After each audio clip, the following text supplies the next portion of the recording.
feel discouraged? Why should the shadows come? And why should my heart feel lonely and alone for heaven and home? When Jesus is my portion, a constant friend is He. His eyes on the sparrow, and I know He watches me. Why should I feel discouraged? And why should the shadows come?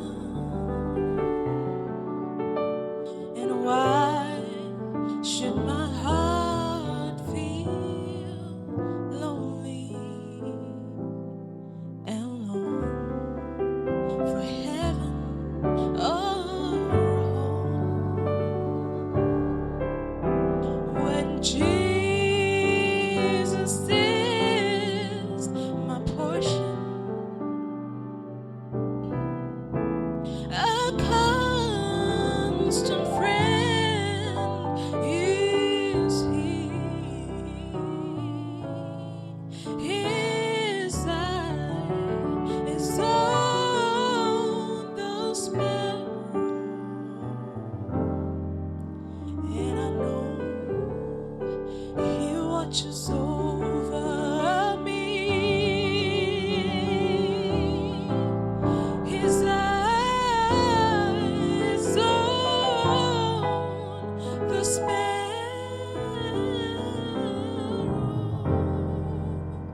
and I know He watches. I know He watches.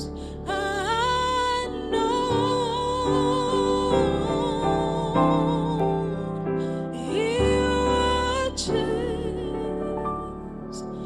me, 'cause He's my help.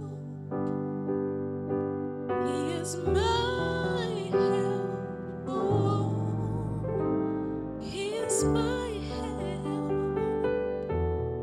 and all of my help cometh from the Lord.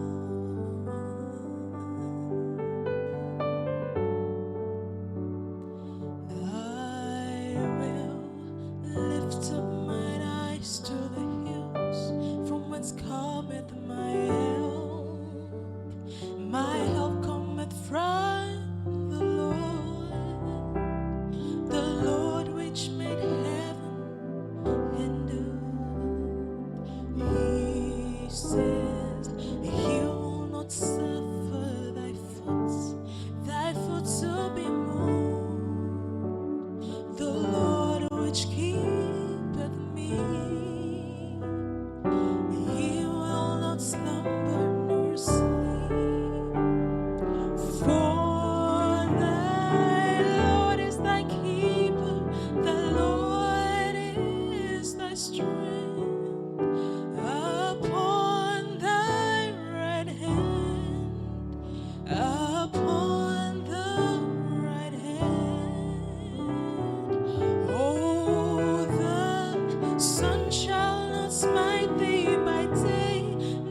Christ is my firm foundation,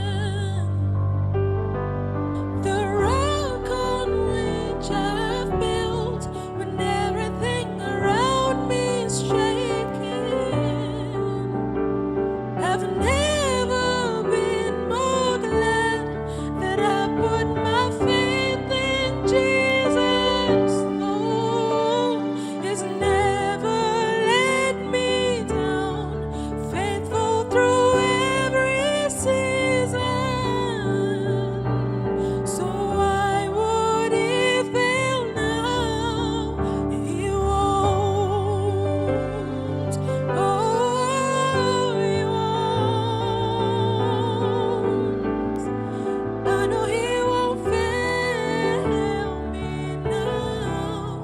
He won't fail me now. He won't. And you should believe that He won't.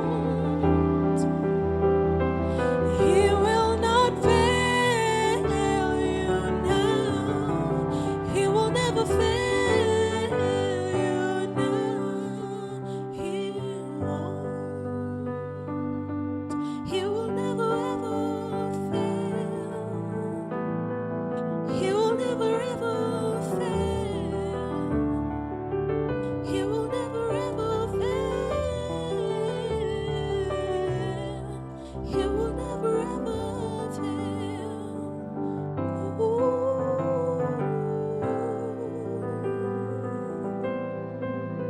He won't fail. He won't fail.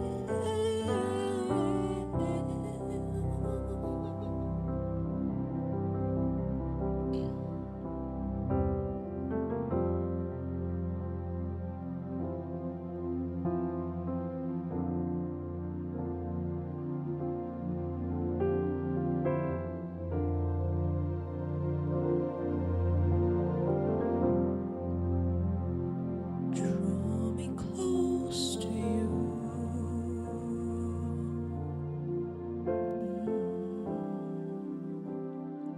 Never let me go.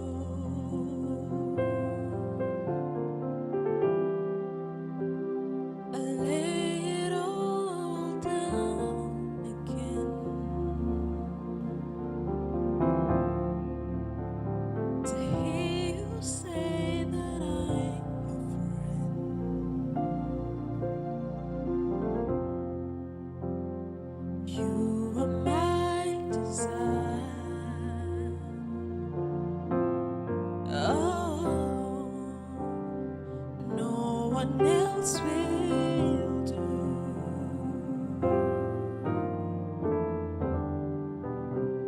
'Cause no one else can take your place and feel the warmth of your embrace. Help me find my way. Bring me back to you.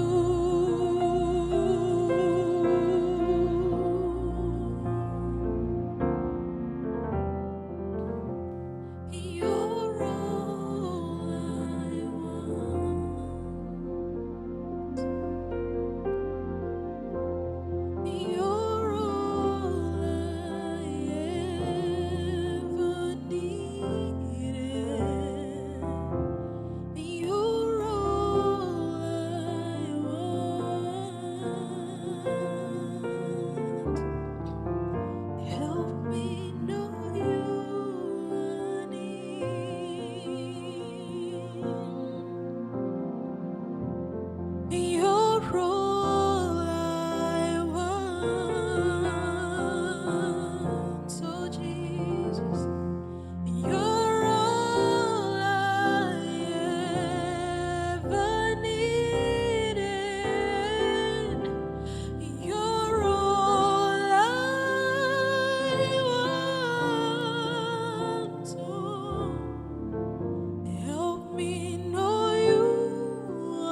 help me know what a friend we have in Jesus.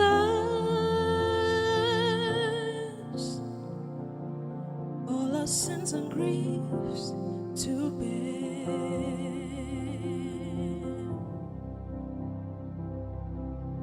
What a privilege to carry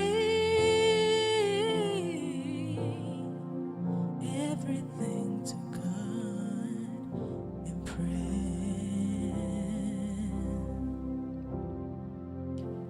What a friend we have in Jesus. All our sins and griefs to bear.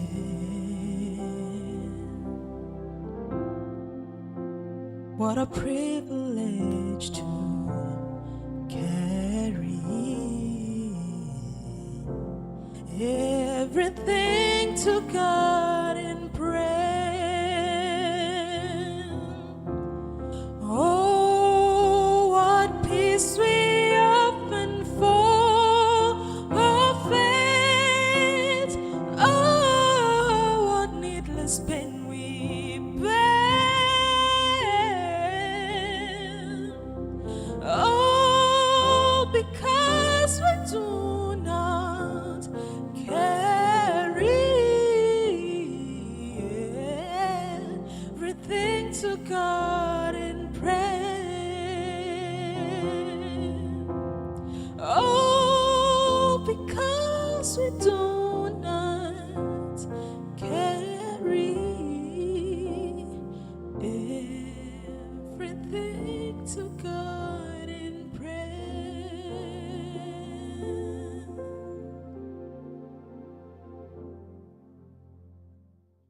Woo! Wow. Take us to church. Take us to church, Fee. Yeah, Take us to yeah. church.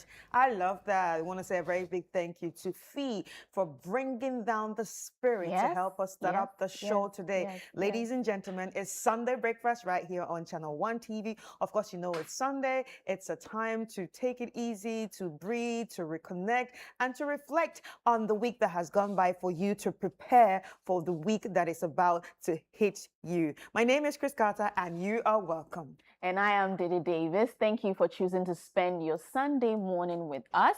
Just as Fee was singing, whatever it is, take it to God in prayer. Amen. Amen. Yeah. Take it to God in prayer, and He will sort you out. He would uplift your spirit, and whatever burden it is will be taken off your shoulders. Welcome to Sunday Breakfast. You can join the show via the WhatsApp number 020-444-7033, 020-444-7033, and we will get to read it right here on the show.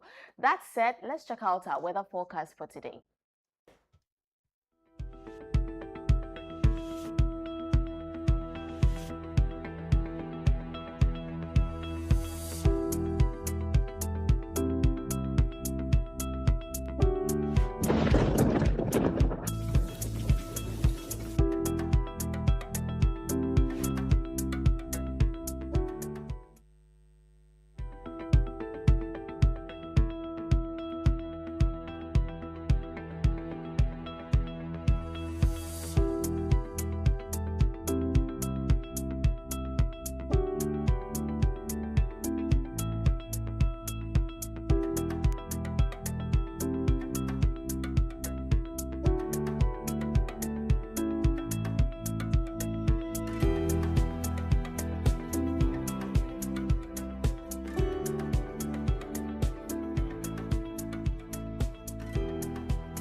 All right, so this is the weather from the Ghana Meteorological Agency, and it's an 18-hour forecast valid for Ghana from 6 a.m. this morning. So the rainstorm mentioned in the earlier weather warning continues to move westward, and it's expected to affect parts of the northern sector this morning.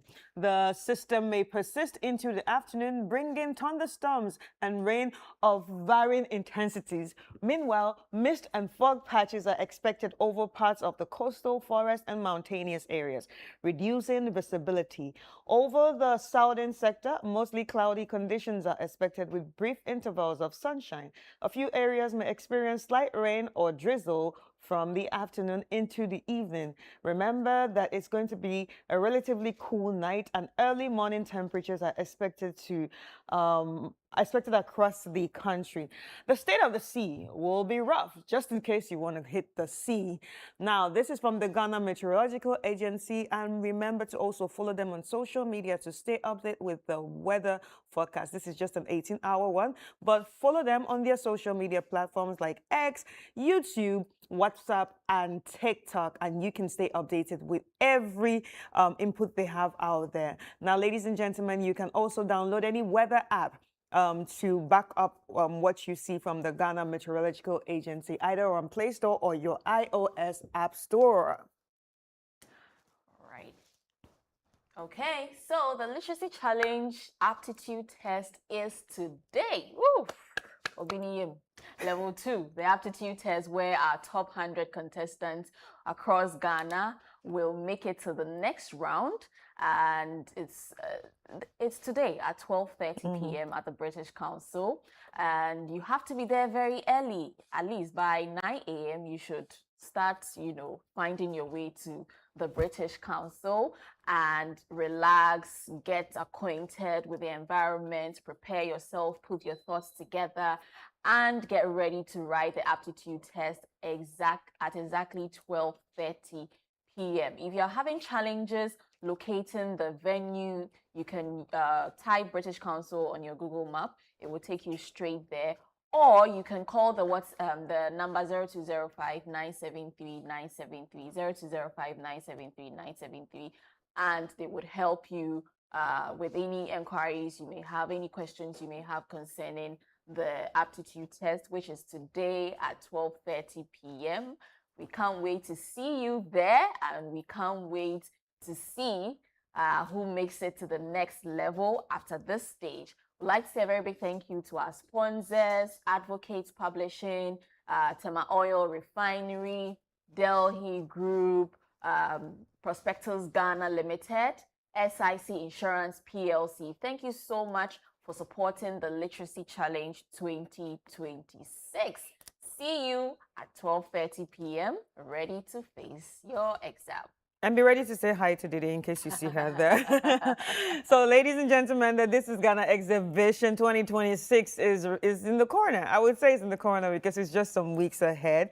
You definitely do not want to miss this. This is a gathering of all SMEs, entrepreneurs, and, homegrown businesses, innovations, and different services that are made in Ghana for Ghana and the world. So if you fall in any different category that we have just mentioned, or if you have any service, product, or innovations that you would want the world to see, this is the best place to exhibit it. This is the biggest exhibition of made in Ghana products. So you do not want to miss any of this. So there are different categories to feed your eye from, or there are different categories to participate in. We have the food industry, packaged food industry, we have fashion, we have skincare, we have automobile industries, we also have packaging industries, even the financial industries are there. The tech industries, did I also mention the education industry?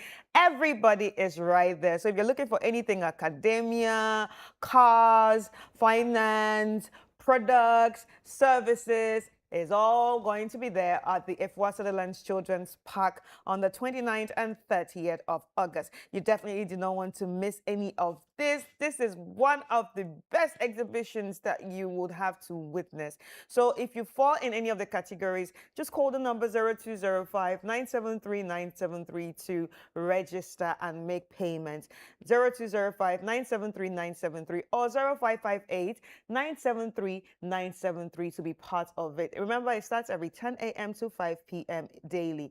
And it's free, totally free for those who want to attend. Just come with your purses and your wallets full for you to, get some things for yourself and your kids. Talking about kids, it's a very, very kids-friendly area. We have the kids sector, and definitely your children will also love to immerse yourselves in everything Ghanaian. Thank you to MTN and EcoBank. This is brought to you by ChannelOne TV and Citi 97.3 FM. Right? As Chris will always say, if you snooze, you will lose. You will lose. If you snooze, you will lose. Yeah. And you know the exciting thing? I call it exciting because if you lose, that's your business. But we will get to show you everything that happened right here on TV. Yeah. And you will thank us. But somewhere in your heart, you'll be like, I should have. You know, I would have, I could have, I should have. You know, like, only you will be doing the woulda. Coulda, woulda, shoulda. Just do it. Yeah. So you wouldn't be doing coulda, woulda, shoulda, you know? Yeah. So just be part of it. Yeah. And you won't regret it. You know, the thing is that a lot of people see these things because it's on TV and they think that, oh, it's going to be expensive. But you'll be shocked. Yeah. You'll be shocked what the ladies on the phone are going to tell you. You'll be like, for the 2 days? And you're like, yeah. And at the end of the day, if this is your first time, just know that. I mean, you can go on our YouTube channels and then watch past videos. Even testaments of, some people who, some exhibitors. Yeah. Yes. But they always tell you, sold out. Sold out, yeah. I sold out. Yeah. Will you do it again? Yes, I will do it again. So now you that is new, you are going to be competing with a lot of new people and old people. Yeah. So it's better for you to make payments now. So you know that your spot is there. It's guaranteed. Because if you don't make payments and you're still struggling, just know that there's a new person that I probably watched the old one before that wants to join. And just know that, of course, the old exhibitors that never miss, because there are some exhibitors that you know that they'll always be here every year because of what they gain out of it. So those ones, so you're competing with new, you're competing with old. So make up your mind. Make up your mind. So when we start showing you won't say, I could have, I should have. You know, last year there was one exhibitor, I've forgotten her name. As at 12:30, 1 p.m., she had sold out. And she was a new exhibitor. Yeah. I'm sure she underestimated. She underestimated the thing, Yeah, she underestimated that she could have sold out within that short period. And so she learned her lesson. She said this year, she's bringing a lot. A lot. So if you're a new exhibitor, don't worry. The platform is huge.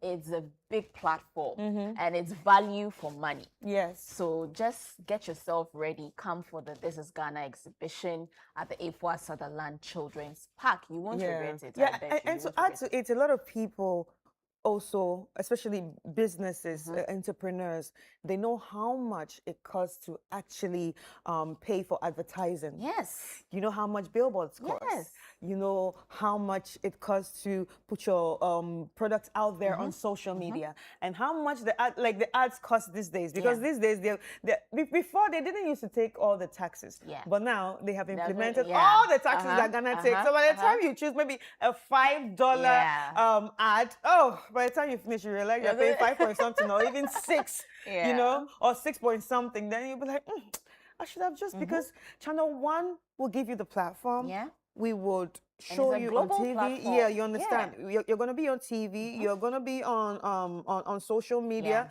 You're going to be on YouTube Live. Yes. Do you understand? And also, if you're lucky, we get to even speak to you. Yeah. Before and after.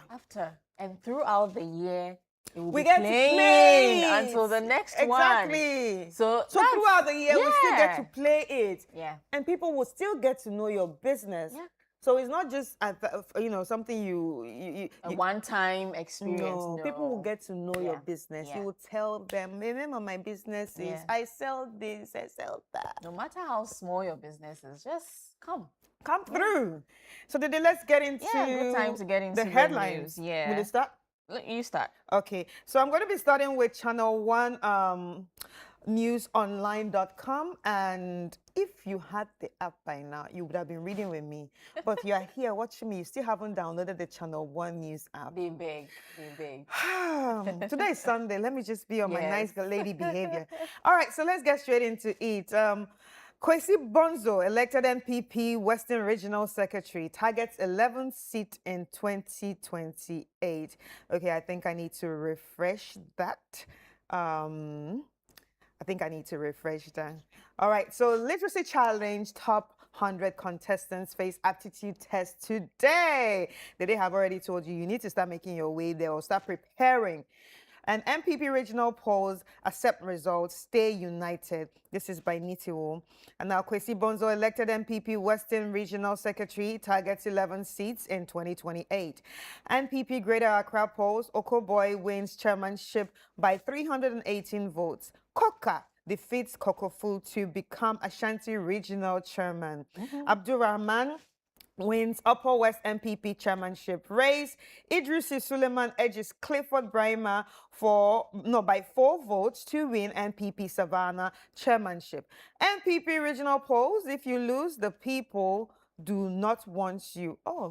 Oh, it does not work like Nitiwil. I didn't say that. Sorry, guys. I didn't say that. Mr. Nitiwil is saying that. Now, NPP regional polls counting on the way amid largely peaceful exercise. NPP NDC exploiting legal vacations for political gain. This is by Duncan Amwa. 2024 polls, I struggled, and Nodompre admits. Galamsey to form core of NPP's 2028 campaign, and this is still by Anodompre. Parts of Accra to experience 14-hour power cuts on Sunday, and this is by Gridco. And some people have already started feeling it already. For me, I'm already carrying my charger around. I woke up this morning, I said, hey, where's the charger? I was like, even the night before I slept, I told my son, charge everything. So, you're not going to have charge all your laptops, charge everything. It's still evening, so yeah. Yeah. Anyway, so there you have it from ChannelOneNewsOnline.com. If you want more of that, just head over to ChannelOneNewsOnline.com, or you can also download the Channel One News app. Okay, I'm on CitiNewsroom.com. Some of the stories you find: create second chamber of technical experts to scrutinize state contracts. That's Duncan Amwa saying that. Also, in some other stories, road to finale, top 100 take the literacy challenge aptitude test today. Adam Samba retains MPP Northern Regional Chairmanship. Oh, that's a good one. Passport staff to receive bonus after service ranked least corrupt. That's our foreign minister. That's sweet. That's nice. Yes. I think that it will actually boost the morale of other, agencies. Yeah. That's nice. Eastern Regional polls, Jeff Kunedu-Addo re-elected regional chairman. I'm sure Brian Ichampo will be happy. Okoboy wins NPP Greater Accra regional chairmanship. Koka crashes Kokofu to win NPP Ashanti regional chairmanship. Greater Accra polls, Paka challenges Agohom over counting process. NPP voter polls, Makafui Wanya retains regional chairmanship. Abronya DC retains NPP Bono Regional Chairmanship. And those are some of the stories you'll find on citinewsroom.com. All right, so Ghana News Agency, and that is gna.org.gh. The headlines here: Ghana to expand pharmaceutical manufacturing capacity. This is by Mahama. Mahama commissions Paga SHSE block, shores of new school buses. And we also have government disperses 23.1 billion to clear road contractors arrears. This is by the road minister. Public pays system must balance fair wages with fiscal sustainability, and this is by the government. College of Education student produces raincoat umbrella from empty water sachet. And TVET skills, key to tackling unemployment and indiscipline. TVET Director General is asserting. We have more of this on the gna.org.gh. I like the story of the sachet. umbrella. Yeah, it's a good one. I like Yeah. it. I like it so much. It's if it's done well, if it's really done well, then umbrellas will be cheaper and it can be used by the people. Yeah. Because there are a lot of pure water sachet everywhere. There are lots of it It everywhere. takes forever. Plastic stick forever. It takes forever. It takes Yeah. So forever. if they are channeling it into reproducing umbrellas, it's a good one. It's a good one. Yeah. It's a good one. You're done with Yes, yours? yes. Okay. I'm on graphiconline.com. Some of the stories you find. Accra to experience 15-hour power outage in some areas on Sunday. Odenihu Kwekwa Pia, elected NPP regional chairman, beats Kokofu. Dr. Bernard Okoboy beats Alfred Boye to become new NPP Greater Accra regional chairman. Accra, okay. Mohammed Banti Masamba, Northern Regional Chairman, re-elected. Joseph Esibo, elected NPP Central Regional Chairman. 2024 Bolgatanga Central Parliamentary Candidate, elected NPP Upper Regional Chairman.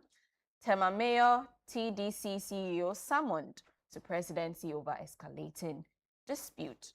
And those are some of the stories you find on graphiconline.com. I think they really need to be summoned because this thing, you guys are supposed to be working together for Tema. Yeah. So I don't understand why there's a power play going on when we are supposed to be working for the benefit of Tema.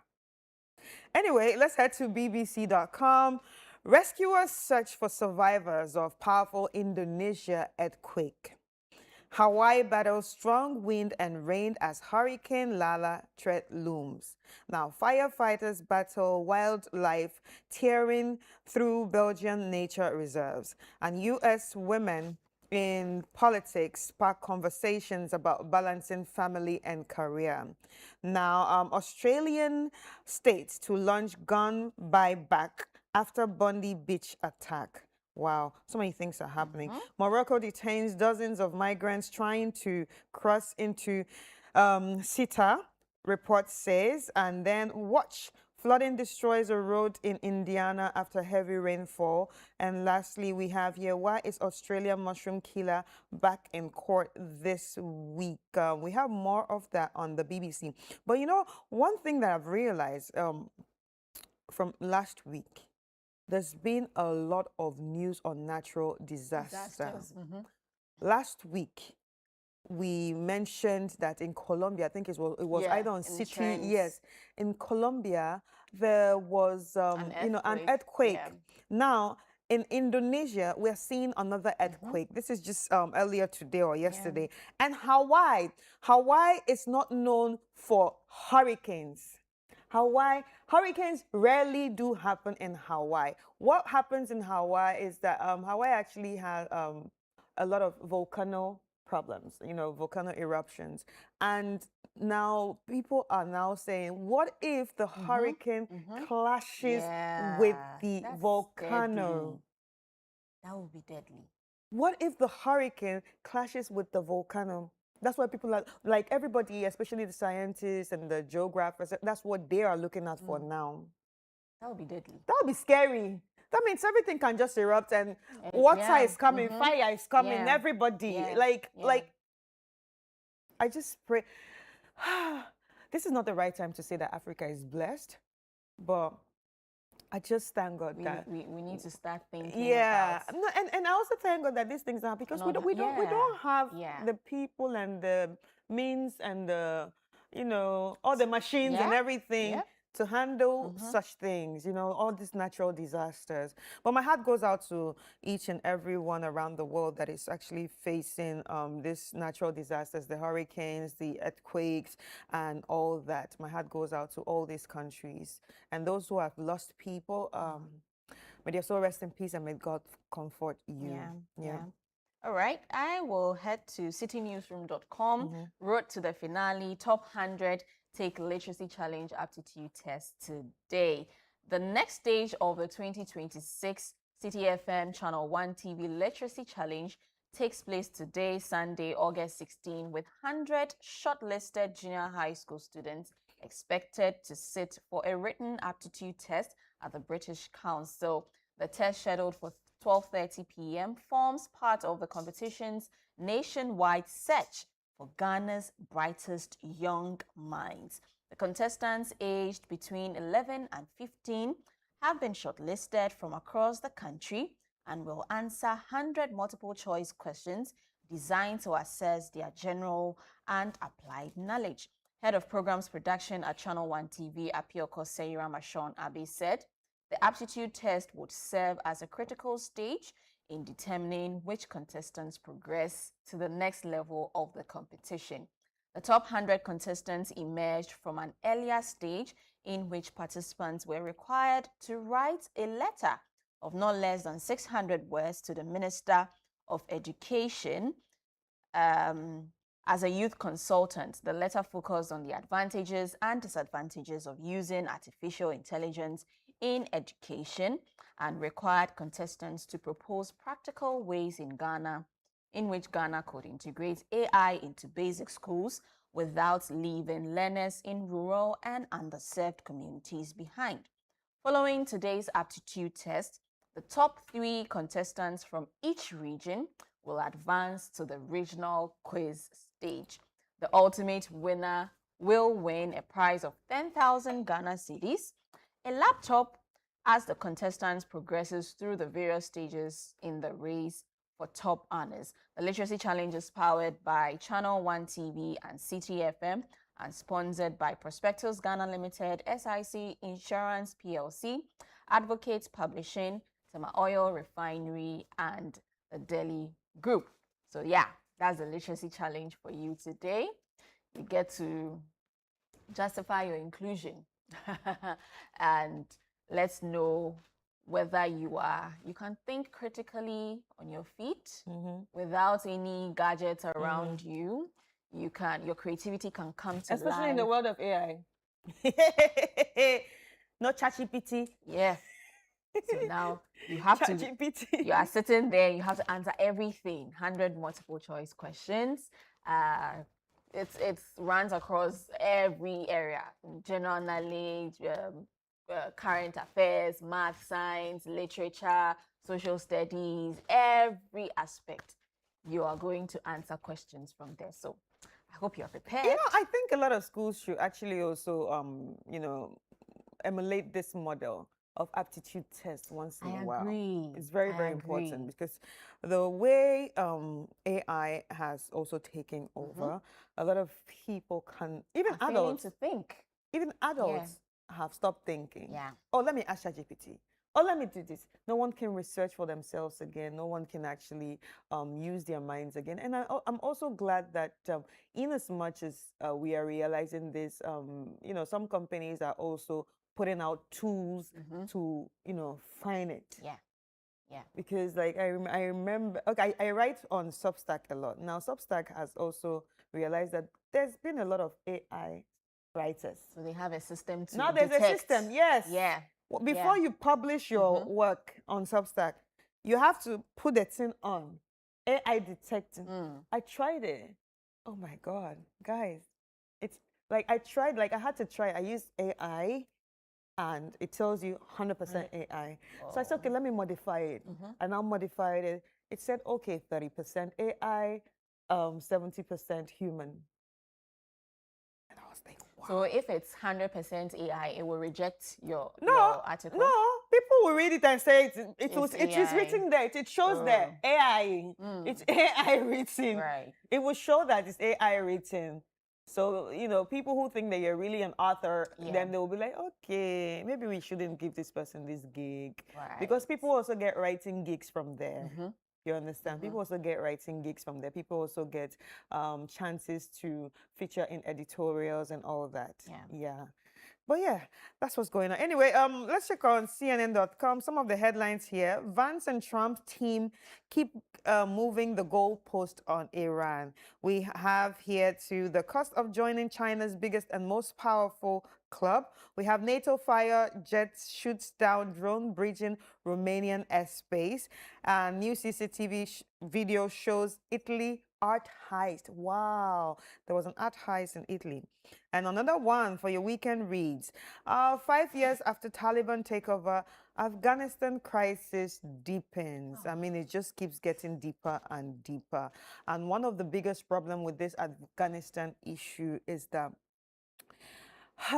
the whole policing of mostly women. Women. Yeah.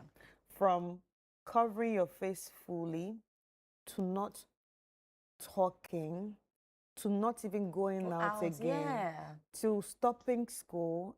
Like there's even a documentary by DWTV, I forgot the title, where they actually sent in a negotiator. She's also an Afghan woman, an older woman. So she's known to be an activist. But she had to go there to speak. The whole video was there. The meeting was this is the Afghan guy and this is her. They had to even have the meeting in Norway. In a neutral space, and the people say, okay, we'll think about it, because the woman had to give reasons why. Let the women go to school. Let the women work. People were in classrooms before. It's important for women to do this. They said they will think about it. They will think about it. Wow. Guess what?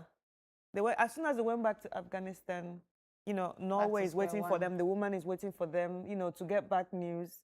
They let them know that no, when we're not changing our minds, they are not going to go to school. They are not going to work, and they'll be locked into their houses. That means no one can see their faces. And it is heartbreaking because this place, Afghanistan, if you look at the old pictures of Afghanistan, they were Persians, so it was a secular state. Yeah. These are women that were enjoying the breeze, that were, doing things normally, like how we freely wearing whatever they want, no policing of their bodies, nothing. To just wake up one day and take over the state and boom. It is scary. I don't know how. It's like your freedom taken away from you like this. Yeah. It must be scary. It is. It must be scary. It is. It is. So that's one of the biggest concerns right now in the world.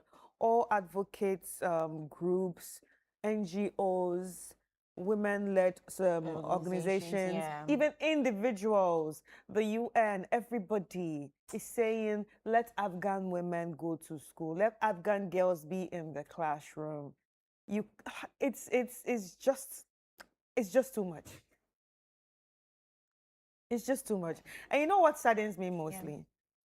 Like, religion is a very, very sensitive But when you look at even Saudi and other countries that also practice Islam, women are very industrious. Yeah. They are free to go to school. Yeah. They are free to do the things they want to do. And it's so sad that these women have, I don't know. And they can't even leave the country. I don't know how I feel. I was about to say that. They can't even leave the country. You can't go anywhere. How? I don't know how, but hopefully one day they get to have their freedom. They get to have their freedom, because I don't want to think or imagine being locked up. I imagine it's giving me goosebumps. I don't imagine it just this moment is giving me goosebumps. I don't want to imagine it. So you see, like this, you are just here when somebody just comes here and says, hey, no more breakfast daily for you, no more producing. ChannelOne is for men.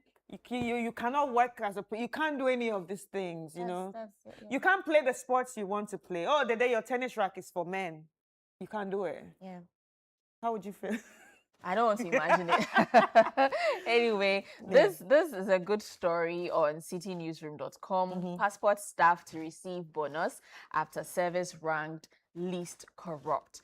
Foreign Affairs Minister Samuel Okudzeto-Ablakwa has announced a special bonus for staff of the Passport Administration following the institution's recognition as the least corrupt and most transformed public institution in a recent Ghana Statistical Service report.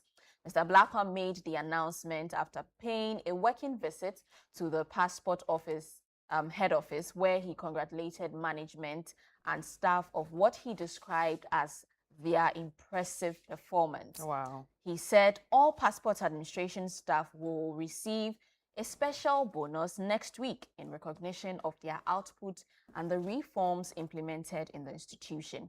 According to the minister, the government will continue with what he described as a radical reform in passport administration with a focus on integrity, professionalism, innovation, client satisfaction, and excellence. Mr. Blakwa also highlighted several changes he said have been introduced as part of the passport reset.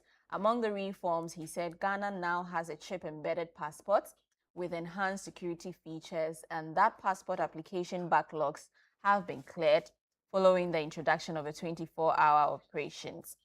Mr. Blakwa added that the passport application centers had been established in all 16 regions, describing it as the first time such nationwide coverage had been achieved in Ghana's history. He said the reform forms part of efforts to make passport services more efficient and accessible and secure for Ghanaians. And I think it's a good one. It will serve as inspiration for other state-owned institutions to sit up. They should sit up. Yeah, And they this is will a good, sit up. this is a good time to even work at the passport office. Can you imagine this one? It must be good. Yeah, it must be one. good. It's a good one. Anyway, they should keep it up. Yeah, they should just keep it up. Yeah. They should keep it up. Anyway, well, this is actually a very good one, and they should keep on visiting them. Yeah. The mystery shopping. Yeah, once in a while, just visit them and I feel like every minister that's in charge of a sector should just do pay that. those visits. Yes. Pay those I visits. agree. So it makes people sit up. Yeah. It makes people go to work. Yes. Because a lot of times when you look at this thing, or the kind of stories that you hear. Not here. When you go to the public institutions, Chris, it's appalling. The kind of reception you receive. I don't want to mention some of the institutions, but you're asking a receptionist a question and she's doing her own thing. She's nonchalant.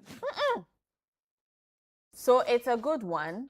Maybe this would serve as a lesson for other institutions to also begin putting in place measures to also, offer professionalism, give out their best at work and all of that. So let's see how that goes. And like you said, all the ministers should randomly go to visit and see what is happening there, what is going on, and you get to re-strategize and put your ministries or your sectors in place. So yeah, it's a good I like one. the idea of visiting. I like the idea of visiting. Let me give you an example.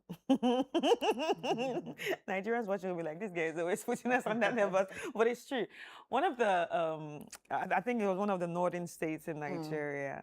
One of the governors actually visited one of these institutes, government institute, as at 11 o'clock, and he paid them a surprise visit. As at 11 o'clock a.m. Yes, 11 a.m.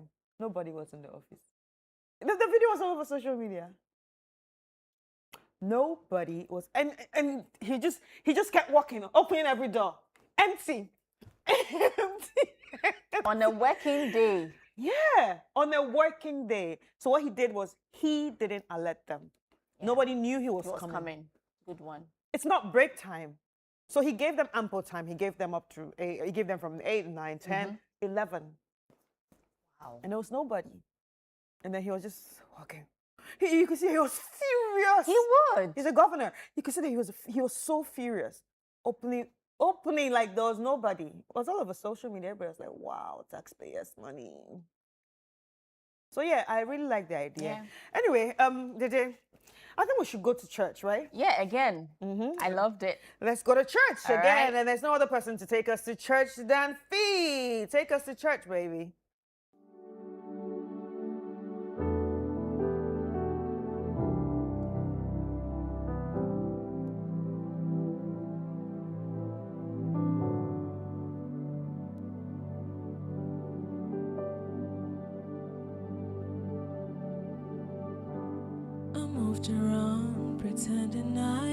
was good, though deep inside I hid a wounded child, chronic trauma, heartbreak and despair. Running mad, I couldn't let you do the very things that made me feel okay. I needed you, but I looked everywhere but you.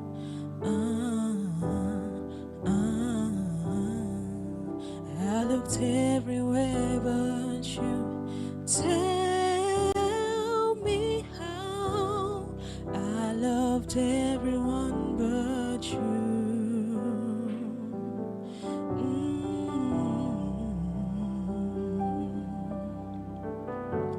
I love the people that you give me, Lord, and some of them lovers in my mind. When they left, I felt so alone, unable to embrace your love. Of course I knew that you would always stay, but I lost hope for what I couldn't see.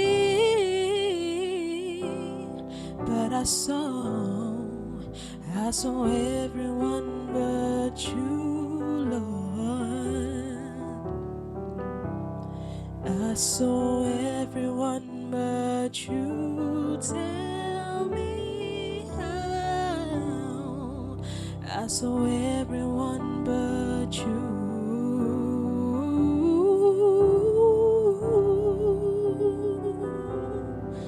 Everyone but you.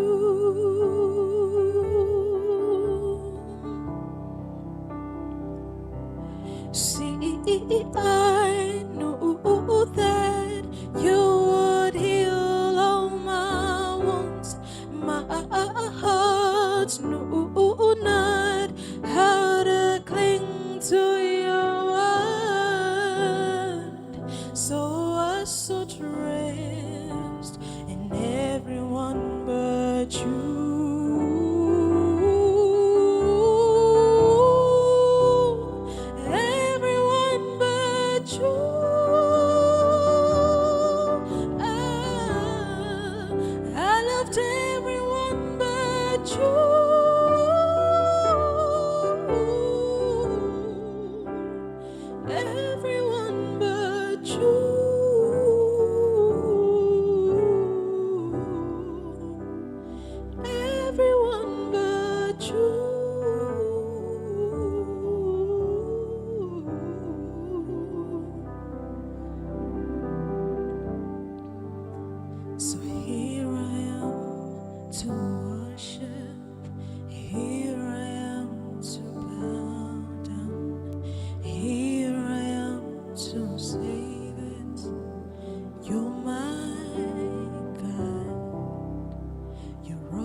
Altogether lovely, altogether worthy, altogether wonderful to me. Here I am to worship, here I am to bow down, here I am to say that you're my God.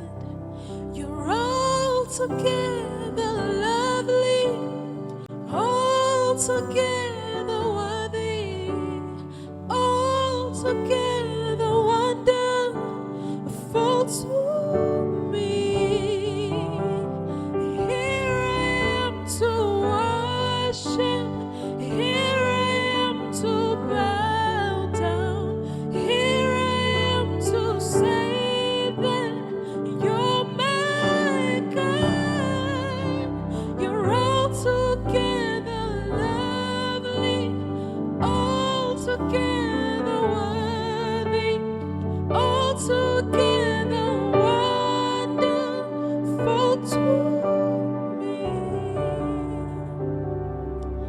I'll never know how much it costs to see my sin upon that cross. I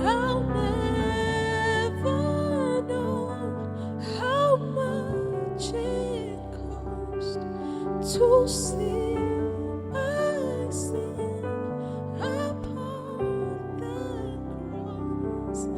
I'll never know how much it cost to see my sin upon that cross. And you're worthy of it all.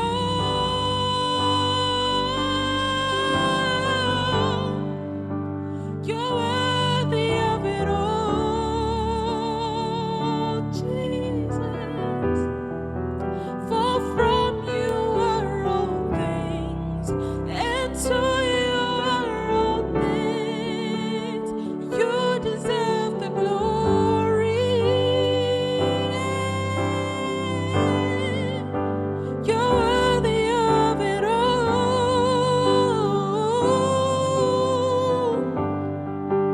You're worthy of it all.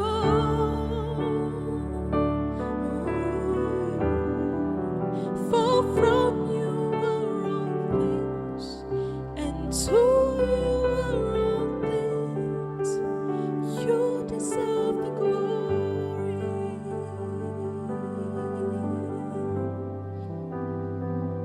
I love you, Lord, for your mercy never fails me. All my days I've been held in your hands. From the moment that I wake up until I lay my head, oh, I will sing of the goodness of God. I love you, Lord, for your mercy never fails me. And all my days I've been held in your hands. From the moment that I wake up until I lay my head, oh, I will sing of the goodness of God. 'Cause all my life you have been faithful. Yeah, yeah. All my life you have been so, so good. With every breath that I am able, oh, I will sing of the goodness of God. I love your voice. You have led me through the fire in darkest days.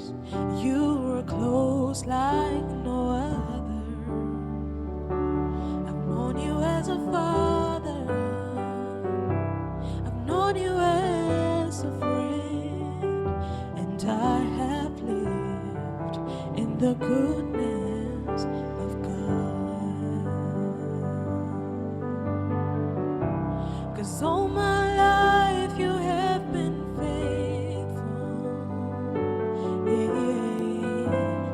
All my life you've been so good, so good.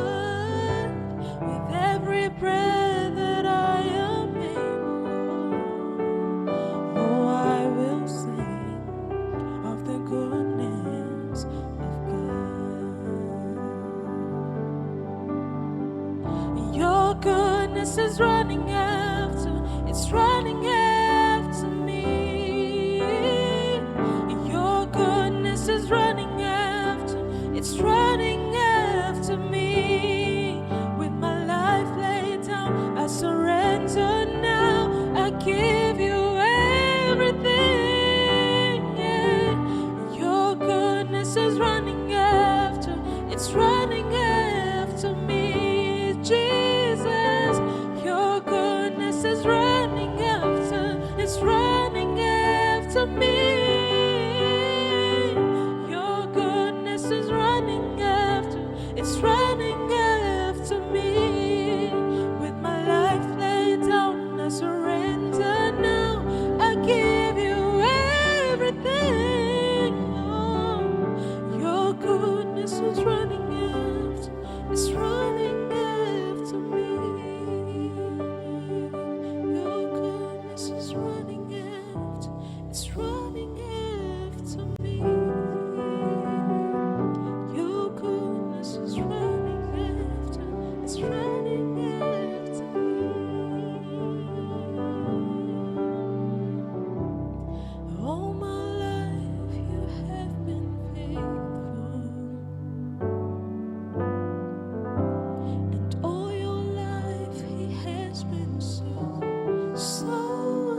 goodness of God in your life, in your marriage, and in your family, and in your church.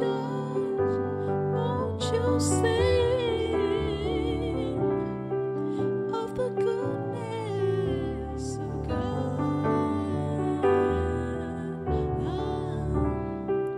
Of the goodness of God.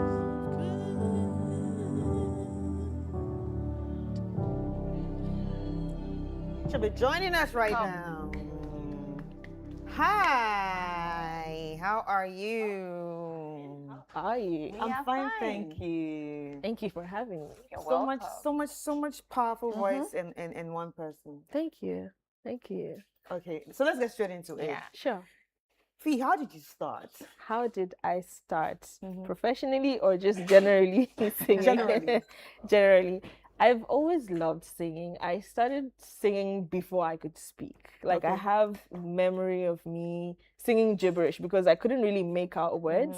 But then I used to love singing along, especially when it was raining or something happens. I just try to make a tune out of it. That's when my parents realized that, oh, she really likes singing. So let's help her do that a bit more.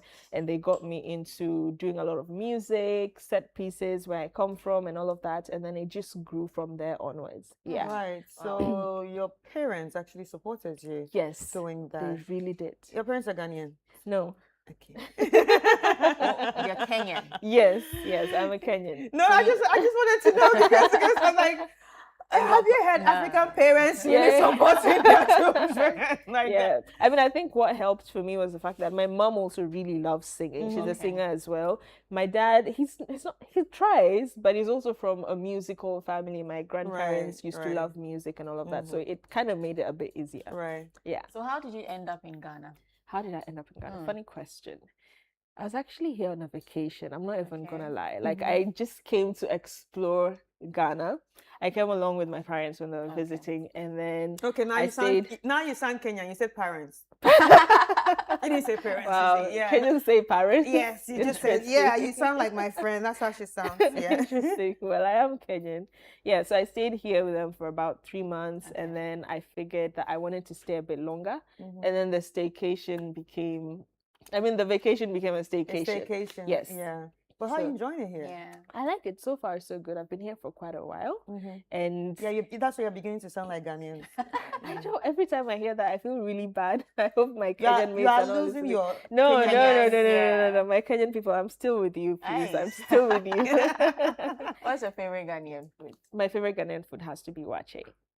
Yes, wache. Mm. But I'm slowly starting to learn to love toza, even though I know it's not fully Ghanaian. Yeah, but I really, really like wache. You Yeah. love watching. Yes. Wow, that's nice. So you're losing your palate too. No. Because you guys don't like spice. No, actually we do. So where I come from in Kenya is called Mombasa.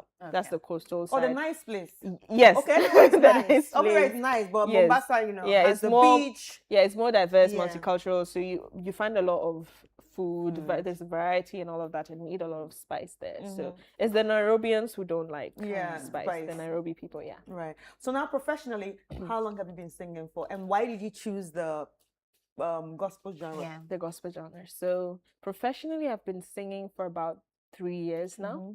Yeah, and I chose the gospel genre because that is where I feel called to. When I got saved, I didn't see why else I should consider the other industry, you know, because I wanted to sing of what God has done for me. It was my way of saying thank you for helping me, or thank you for saving me. And also it just naturally comes to me more. It's like I find that I have more messages in that regard. So that is why I'm in the gospel. And how has your industry. musical journey been? So far so good, very interesting. I think it's one of those things where you grow as you go. When you start, you think you're already there, and then you get to sing with a group of people, a nice band and all of that, and you realize, oh, I need to work on my breathing. Oh, I need to work on my flow, my this, my that. So you're constantly growing, and I really love that about it. It keeps you really challenged. I mean, you guys know how the Ghanaian music industry is, the gospel part, Grace Charles, bringing it on and all of that. Who do you listen to in Ghana? In Ghana. So I do listen to Grace Charles.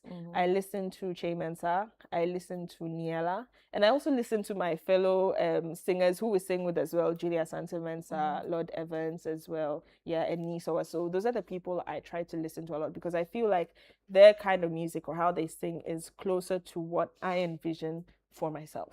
So which of them are you hoping to work with? Niela. Okay. Yes. I think Why? Niela would be perfect. I feel like her range would work well with me. I would have said Grace Charles, but Grace Charles is like on another level, you know. Thinking about my style and all of that, Niela seems more fitted. I would have also said Chimensa, but we've worked with him on a project before and we're still working with him. But I would love to explore working with Niela. So you did a lot of covers. So do you have your own songs? Yes, I have my own song. So one of the songs I did was actually the mine. first one. Yes. I was like, is this a cover again? And I was like, no, I haven't heard it before. So let me just access to be sure. Maybe it's one of the songs I haven't heard, but it's yours. Yes. What is it called? It's called You. You. Yeah, so that's one of my first songs. I have You and then Blessing. So Blessing was done as a duet with my fellow singer Julia Santamensa, and You was just by me. So how do your parents feel now? About my whole they singing. started this with you. Yeah. Now, how do they feel now? About me singing and all of that. They're very happy and proud. My mom was very glad that I was going to come on the show, even though she's not here in person to see it, you know. And my dad is also very supportive about it. They've been very supportive all through, and they're really proud right now. Yeah. Right. Yeah. Let's talk about your album, Distraction. What is it about? What inspired you to put together? And what is distracting you? What was distracting you? Okay, so I'll speak generally and then for my song as well. Distractions is inspired by the different, like the name says, distractions that keep us away from God or draw us away from God. Unfortunately, a lot of us never come to that understanding that there are barriers that affect our faith walk. You know, maybe we know it, but we don't want to pay mind to it. And sometimes we think it's something grand, like you spending more time on your phone, when it could actually be things you haven't dealt with, maybe trauma. Because one thing I've learned is that the way you process relationships, for instance, says a lot about how you process your relationship with God. For instance, if you didn't have a good relationship with your parents, let's say your father or your mother, you start to see God in that lens. You know, the way you saw your father is the way you see God. If maybe you had a father who was not present and then you developed trust issues, you start to think that God cannot be trusted. But then this is not something that will just come to you on a whim. Like, you have to sit down with yourself and ask yourself, where is this coming from? What influences the decisions I make? So distractions forced all of us singers to go back into that corner with God and think through our lives and ask ourselves, what informs the things that we do, our shortcomings, our faith walk with God? What's the root cause? So that is what each song explores. So my song, for instance, explores the theme of trauma. Because for me, trauma is what really hindered my growth, not just in general life, but also my relationship with God, from childhood trauma. Even though I had a good schooling experience. I was about to ask that you say your parents are supportive of what you do. Yeah. So at what point does the trauma come in? Does the trauma come in? Yeah. So the trauma mainly stems from schooling. Okay. Yeah. So I mean, we all know that you might have been bullied.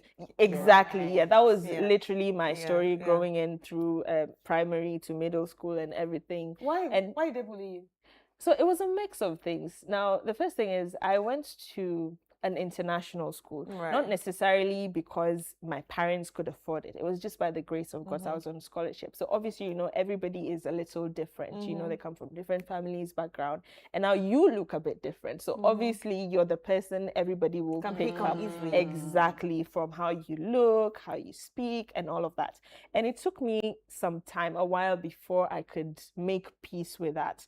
One of my friends, and I still remember her to date, she played a very big role in helping me get out of that, because it lasted for a couple of years, I think from 5th grade all the way to maybe 8th grade, you know. And then one time it got really bad and I just left the classroom and I was crying.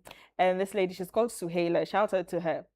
She followed me to where I was and she was like, why do you let people do this to you? Can't you just stand up for yourself and tell them what you think? Like, she was so serious about it. And that was the last of it, you know. But still, I hadn't processed this. Like, yes, I had acknowledged that this is an issue and I can tell these people not to do A, B, C, D, but I hadn't personally processed it up until 2023 when a lot of other things were happening. So everything is piling up because you're growing up, work pressure, relationship pressure, friendship pressure, and all of that, family coming in, and then I just exploded.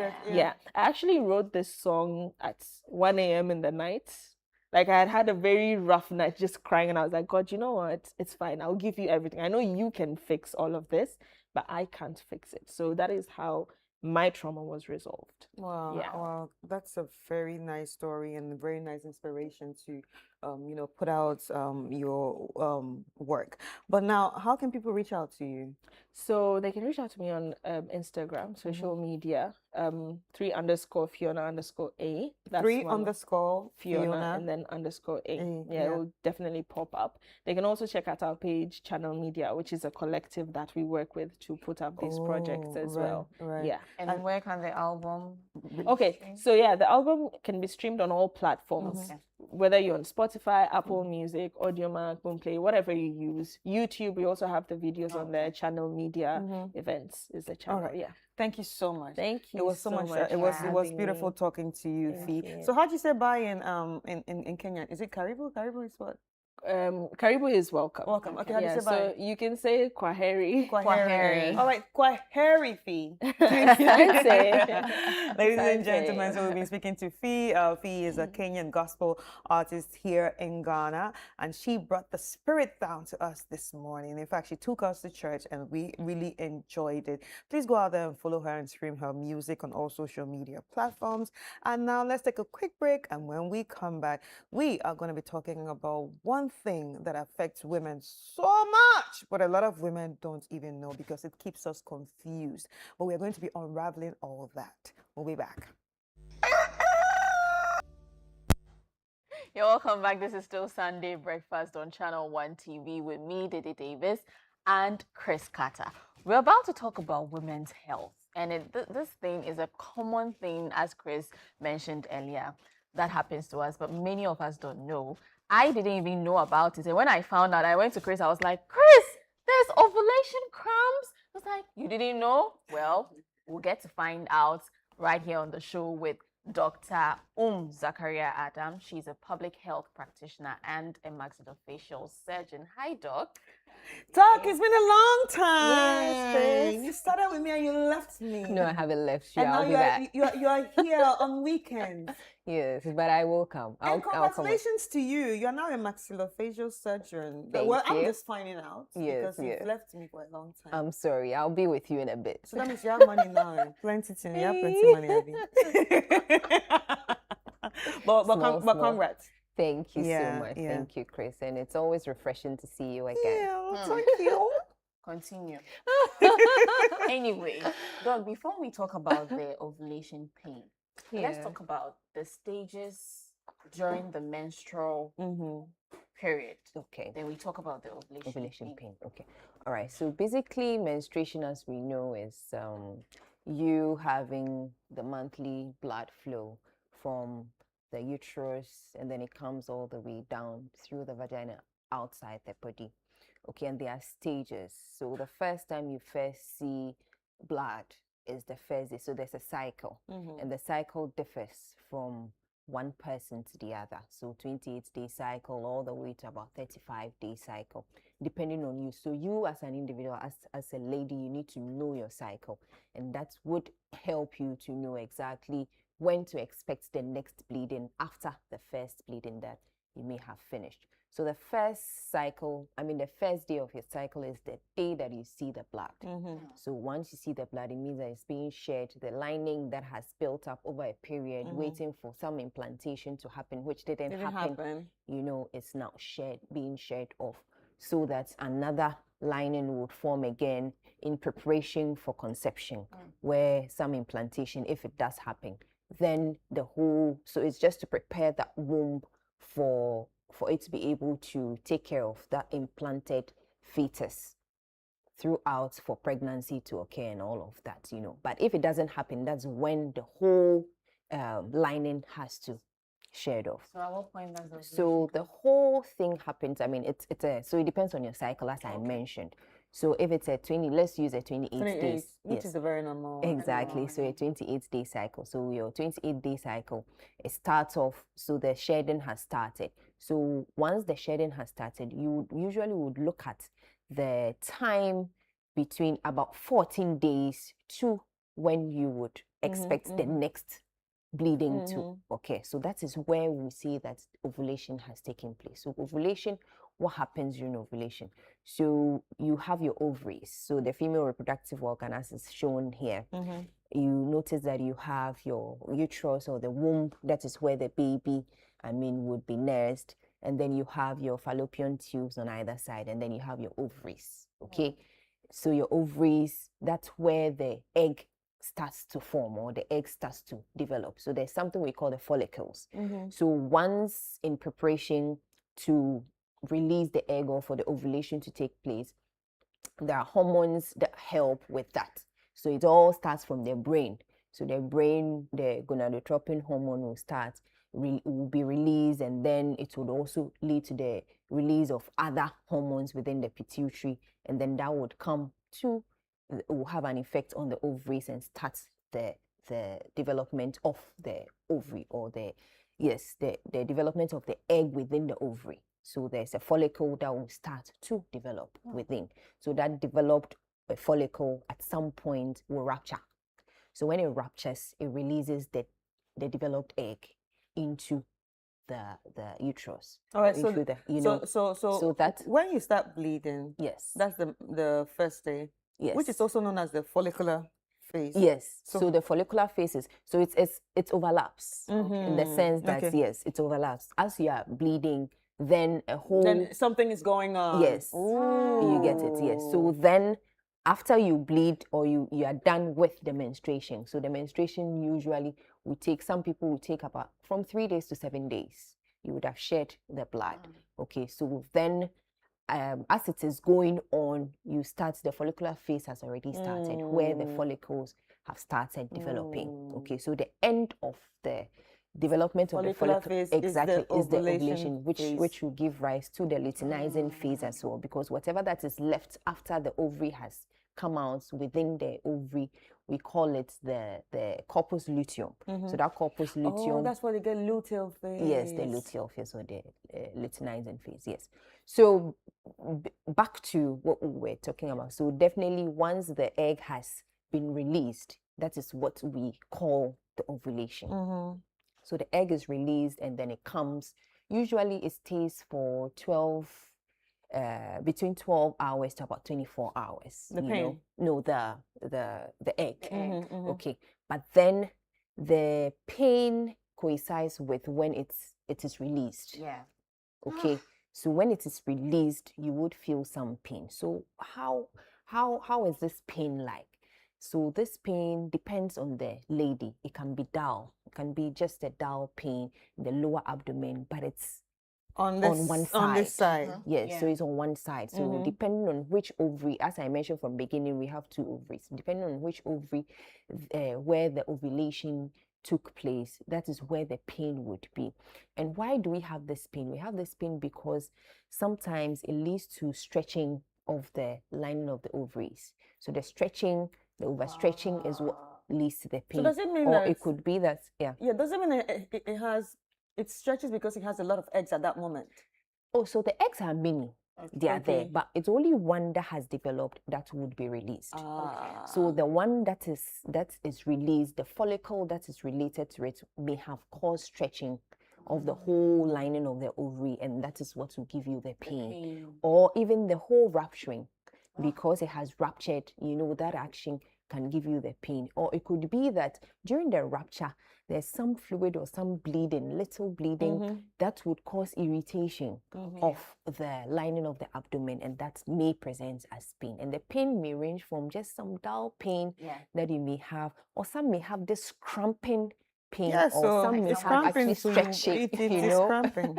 Yes, and some may have, some stretch. But this pain But some usually don't have it. Yes. So this pain is usually not very severe. It's mild to moderate, and also oftentimes when it happens, it doesn't last for long. So it can last for just some few minutes to some hours. Some people may have it maybe to a day. Yeah. Okay, up to about 24 hours. So that is all there is to it. And then there are other associated symptoms related to it as well. So it could be that there's this cervical mucus plaque that comes out of there. You know, so that egg white, stretchy. Yeah, it's stretchy Exactly, and, and lubricanty. Yes. Yeah. Yes. So, you know, so that's may also come with it, with the pain. And then certain times you may feel that the breast may bones are also tender. become tender associated. So all of this is normal. And you look It's beautiful on very those normal. days. Yes. So all Your of skin that- actually glows on I those know. days. So, you know, it's very normal. And the only time that you may think that there's something much more that needs some medical attention is when this pain becomes much more severe. Right. Okay, so when it becomes much more severe and it lingers on more than for a day, and then there are other signs and symptoms associated with it. So other signs and symptoms, as I mentioned, would be that is it likely that you have some foul smelly discharge, vaginal discharge associated with it? Then that is not only ovulation pain, but it's likely that there's something else that is happening. It's associated with fever. So if there is fever, then is there some STI that we are dealing with, or is there some pelvic inflammatory disease that we are dealing with that we may be missing out? Could it also be that it's related with a lot of bleeding or severe bleeding? That could also be a very important sign that you shouldn't take lightly at all.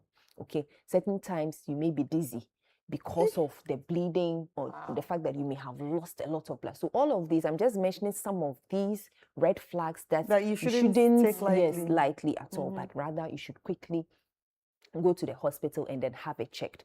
So we have some pictures as well that we can talk to. Yeah. So one of them is, I mean, they may have shown, so maybe if we can see the first picture. So this one we have already spoken about. Yeah. So this one is just showing, so all the other associated symptoms that I mentioned. So this is just a picture showing the female reproductive organ and how it is within our body. Okay, and when we have pain, it's likely that okay, it may be on the left or it may be on the right, depending on which of the ovary may have it used to confuse me a lot. Exactly. So sometimes this one happens and then this one happens alternatively, or sometimes it can even be the left and then the left, then it comes. So it's not cast in stone that once this happens, the other has to happen. And then, so this picture in the background is just showing us, so what I explained earlier. So you see, yes, the rupturing, and then that particular one has ruptured and it's going to be released. So when it rupture, do you spot? So some people do spot, but even spotting is bleeding, yes, but tiny just bleeding, tiny. But that also, you need to also be very careful. It could be that aside just the pain, if you have some spotting, it could also be that you have other issues happening. So other issues aside the pain that you may be having, sometimes it could also be an ectopic. So you need to check. Jesus. Oh. Yes. So an ectopic could also be there, where you would have to check for whether you are pregnant or not. You get it? So if you have a positive sign amidst all the things that I have mentioned, with the pain, the bleeding, the dizziness that you may be having, or certain times the temperature rise and all of that, then you need to also make sure that you have done some UPT or urine pregnancy test to ensure that you are not dealing with some ectopic pregnancy. So what about degenerating fibroids? You know, degenerating fibroids are also very painful. Yes. So the degenerating fibroids basically would come from the muscle of the uterus. Okay, so they are growths, and oftentimes they also would bleed. Aside the fact that the bulginess that you may have, you may also bleed from them, and that can also give you some pain, even though it is not related directly to the ovary, because it's related to the uterus. But then all of these structures are very close to each other. Close. Exactly. That's my problem. So once they are close, exactly. So you may end up having some, pain, referred pain that could also be seen as, okay, it's ovulating pain, but you need to look at it holistically with the other signs and symptoms that Doc, we you know spoke how I look about. at it? How do you look I at pick up my calendar to look at it. it? Yes. Okay, which one is doing happen now? Exactly. I'm And like, it's which very one important. Which yes. one is happening now? Yes, Okay, it's okay, okay. very Okay, important. it's the ovulation. Okay, Yeah, okay, it's the exactly. ovulation. And that's very good. I mean, that's very good. You need to know yourselves because a lot of women, it is your body. You need to know, and the best way to ever take care of you is knowing yourself. And you need to be able to understand it and make sure that at any point in time, you know at what phase you are in. And that would help guide you, and that will also help to monitor so that if there is anything that is happening that is not usual, you would be able to quickly get the needed attention that it needs. Right. Okay. And then, so for the pictures here as well, so this particular one that is on the background is showing us the different other things that I mentioned that could cause some pain, so that you don't end up saying, oh, it is just, ovulation cramps, but you should rather give it that attention. So another is ovarian cyst. So if you have cyst within the ovaries, and then it depends on the size. So usually ovarian cysts, if they come with some pain, but then if they are little below about 7 centimeters, you don't really pay much attention to them. All you do sometimes is it to monitor. disappears. Yes, and it disappears on its own. But then if it becomes bigger with time, then you need to give it that needed attention. Certain times these ovarian cysts can even lead to some torsion or twisting on themselves, and that can also come as pain, Other times too, aside that, so we have the cyst there, we have ectopic pregnancy. And then even menstruation. Let's look at the difference between the cramps that comes with menstruation and the cramps that comes with ovulation. The cramps that comes with ovulation is short-lived, as I mentioned, some few seconds, minutes, up to about a day. But then when it comes to menstrual cramps comes with the bleeding. The bleeding. Okay, so you know that it will last for enough, and then the pain that comes with menstruation is central, as opposed to the pain that comes with ovulation, which is one-sided.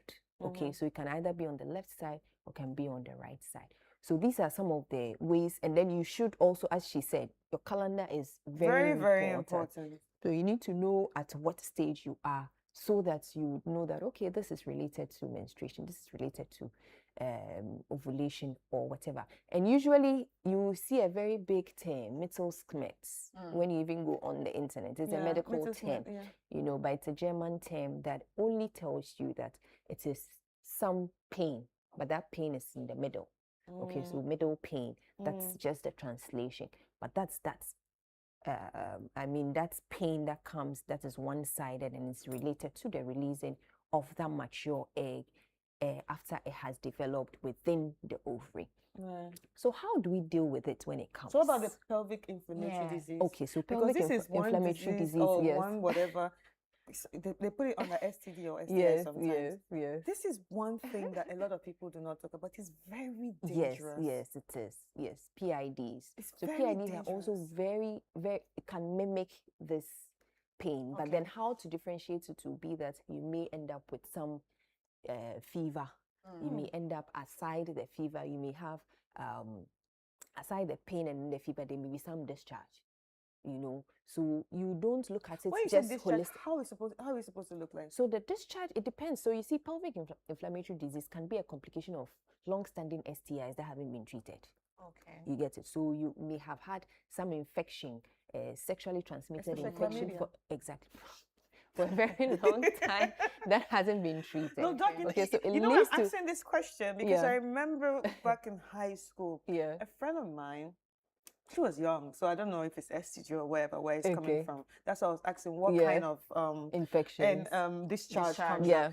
She had those pains there, and that time obviously we didn't have the internet or anything. There were big clumps, big chunks of discharge from. That's what she said, and she fainted. Yeah. So now I'm beginning to feel. It's long-standing. Is it probably PID? Yeah, it's likely it's PID because it's long-standing. And it hasn't been treated for a very long while. So the whole reproductive system has some inflammation. So inflammation, it has engorged, and then there's pain. All the signs and symptoms of inflammation, you would find it there. And this, you need to do your ultrasound to be able to pick it up, to be able to tell that, okay. And then even you would need to juxtapose it with your history, the history. Have you had, it can't be just one time pain and then you end up with PID. No, Yeah. it has to be a chronic thing, which would have been happening over a long period and it hasn't been treated. And also with the social history, be able to tell if the person has been exposed to certain microbe or microorganisms, and that could lead to that. And that needs to be treated, because if it is not treated, it can lead to blockade of the tubes. The tubes. Yeah. And once there's blockade of the tubes, fertility becomes a problem from there. So it's one thing leading to the other. And if you do not nip it in the bud, eventually you may end up with a bigger problem than you should have. So for the ovulation cramps, how do we deal with it? Yes. So dealing with it would have to do with, because it's mild pain, mild to moderate pain. Some people are able to deal with mild or moderate pain with just over-the-counter medication. So some paracetamol, acetaminophen, or some ibuprofen, depending on whether it is good for you or you're able to take it. And you will not be predisposing yourself to getting peptic ulcer disease. So you can take that to be able to relieve the pain.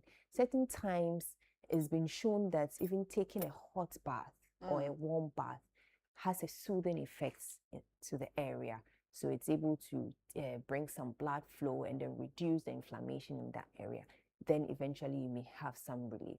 Even the hot water bottles. So if you are not... so basically like the period packs. Exactly. So hot water bottle, you can put it there, and then that would also soothe it. If you don't have the hot water bottle, you can even improvise with your towel. Yeah. You know, so where you heat it up, or you put it in warm water, hot water, you squeeze it dry, and then you put it there for it to cool down and all of that. So that can also... And then you have to rest and eat well. Hydrate as much as possible. If you're eating well, it means that you're eating your balanced diet and you're making sure that you have all the micronutrients, and that should be able to take care of it. It is normal. It is not a disease. It is very normal, and it's not every woman who would experience it. About 40%, 60% of women would experience this ovulation pain, but it doesn't mean that those who do not experience it are not ovulating. They are ovulating. Okay, so they are. And does it also mean that, like, is there also a possibility that you didn't used to feel it, but now you're feeling it? Yes, it's very possible. Because I didn't used to feel it. Now you're feeling it. Hey, now I'm Yeah, feeling it. I just hear people exactly. talk about it. I'm like, wow, really? People are going through this. And now I felt it for the first time. I was like, nope. So I had to go and Back check and my then calendar. I said, oh, this is it. This is it, exactly. So it could be that you started off, you were not feeling it at all. Well, I started off very and late. then exactly, yes. And then now you start to feel it. Others may have started, started and then they are feeling it, and still it's continuing. You know, so it really depends on the individual. That comes and goes. Yes, or yes. Every month you No, experience. no, Okay. no. So it's not every month. Yeah. The fact that I feel it, so every month I should know. Okay. So it could be that this month I feel it. It will disappear for a very long time before it appears again. Okay. So it really depends on. So you need to be able to know. So once you know, you're aware of it, you're able to tell that, okay, this is what is happening to me at this point in time. I'm ovulating, and it's this particular ovary that is actually doing the ovulation, or this is where the egg is being released at this point in time. Is that So the you're best able time to tell. get pregnant? Yes, it's a good time to get pregnant. It gives you an indication that you are the egg is being released. So you're able to tell. Yes, you're able to tell some level of fertility, or you can time that to be able to get pregnant as well. So it's like it's sweet very Spain. important. Yes. The penny said, oh, it's time to get pregnant. You know, yes. But So yeah. it is an indication as well. It gives you a vague idea that, okay, I'm ovulating, and you can rely on that to be able to also time whatever targets that you have for yourself. Right. So yes, it's very normal. Yeah. How can people reach out to you? So actually I'm on the show every Sunday. Yeah. So I'm on the show every Sunday, and I'm sure once you reach out to ChannelOne, they should be able to reach out to me. And I'm at Collabo Teaching Hospital as well. So if there are any issues, definitely I should be there to help manage whatever All right. situations Thank you there so are. much, You're Doc. welcome. Ladies and gentlemen, we'll be speaking to Dr. Oum-Kalsoum Zakaria, and it's been all about ovulation and the pain that it comes with. Now she has told us about it, and now you know that some of those cramps that you might have been feeling and not understanding what it is, it's your ovulation. And like she said, it's very important for you to keep a calendar and track all these things down. Write it down so the next time you go to your gynae, if there are any problems, you can actually present this or present the calendar or little notepad to them for them to check you. But now it's time for us to go straight into our communities. Today we are going to Peki Senior High Technical School in the South Dayi district, where they are actually struggling with poor infrastructure and inadequate toilet facilities. Imagine a school with inadequate toilet facilities. This have led to some students to actually be using makeshift open toilets after the school existing facilities have deteriorated. This is also raising a lot of concerns about sanitation and student welfare. Well, as you can see, there's a report by Selassie Ago, our Volta regional correspondent. Let us watch it, and when we come back, we will get to speak to him and other authorities on the way forward. The condition of infrastructure in some second cycle institutions continues to pose challenges to effective teaching and learning, as inadequate facilities put additional pressure on students and school authorities. At Peki Senior High Technical School, infrastructure challenges have become increasingly difficult, with students being forced to study in classrooms that are in poor condition. Although some new buildings are currently under construction, several other critical projects remain incomplete, while existing facilities continue to deteriorate. One of the major concerns is the school's dining hall project, which has stalled several years after sod was cast for its construction. Students are therefore compelled to use an old and deplorable dining hall facility, which also has inadequate furniture, making meal times uncomfortable for them. Assembly member of Peki Jogbati electoral area and old students of the Peki Senior High Technical School, Chechelo spoke to ChannelOne News. You see, we are not having any befitting dining hall. And at the same time, the tables and the forms at the dining hall is not enough. So students squat before taking their breakfast, lunch, or supper. For furniture, the one that the students are supposed to use, that is what teachers are also using. So you realize that some students will definitely be in need of chairs to sit on. Those buildings that were put up in the olden days, that is what they are managing. The dormitory situation is another major challenge, with inadequate bedding units forcing some students to sleep on the floor with their mattresses. The shortage and poor condition of furniture also affects academic activities, adding to the difficulties students face in accessing a conducive learning environment. Despite these challenges, school management and students have declined to speak publicly on the situation. And as these infrastructure challenges persist, the school sanitation situation presents another serious concern. Students have resorted to using an open toilet facility dug by themselves following the deterioration of existing toilet facilities. The situation has raised concerns about sanitation and student welfare, which calls for urgent intervention to provide the school with safe and adequate toilet facilities. When we talk about the dormitory, it is only the girls' dormitory that is a little bit good, because it was recently commissioned. As for the boys' dormitory, it's nothing good to write home about. You have seen it yourself, open defecation. They dug a hole, put locks on it, and they are hot, easing themselves there. But what if something happened to somebody in the night? Can the person go to the bush to go and ease him or herself? Some of the students even talks about it, that sometimes some people have to fall inside the pit, whereby their colleagues will come to their rescue. It is very bad. Meanwhile, the Ghana Education Director for the Volta region says demand for infrastructure in senior high schools across the region has increased following the growing student population, particularly in technical schools. She, however, noted that although some infrastructure projects have commenced at the Peki Senior High Technical School, the Ghana Education Service is working with government and stakeholders to address the school's infrastructure challenges. The craze for technical courses at secondary technical institutions are getting choked. We have reported the issue to GES. We are working hand in hand to make sure that most of the challenges that are in our schools are well taken care of. The ministry and GES have awarded several contracts that are ongoing in our schools now. Although school authorities and students have declined speaking to the media, all students associations are calling on governments, and stakeholders to come to the aid of the school, provide them with a befitting toilet facility and also some additional infrastructure on campus.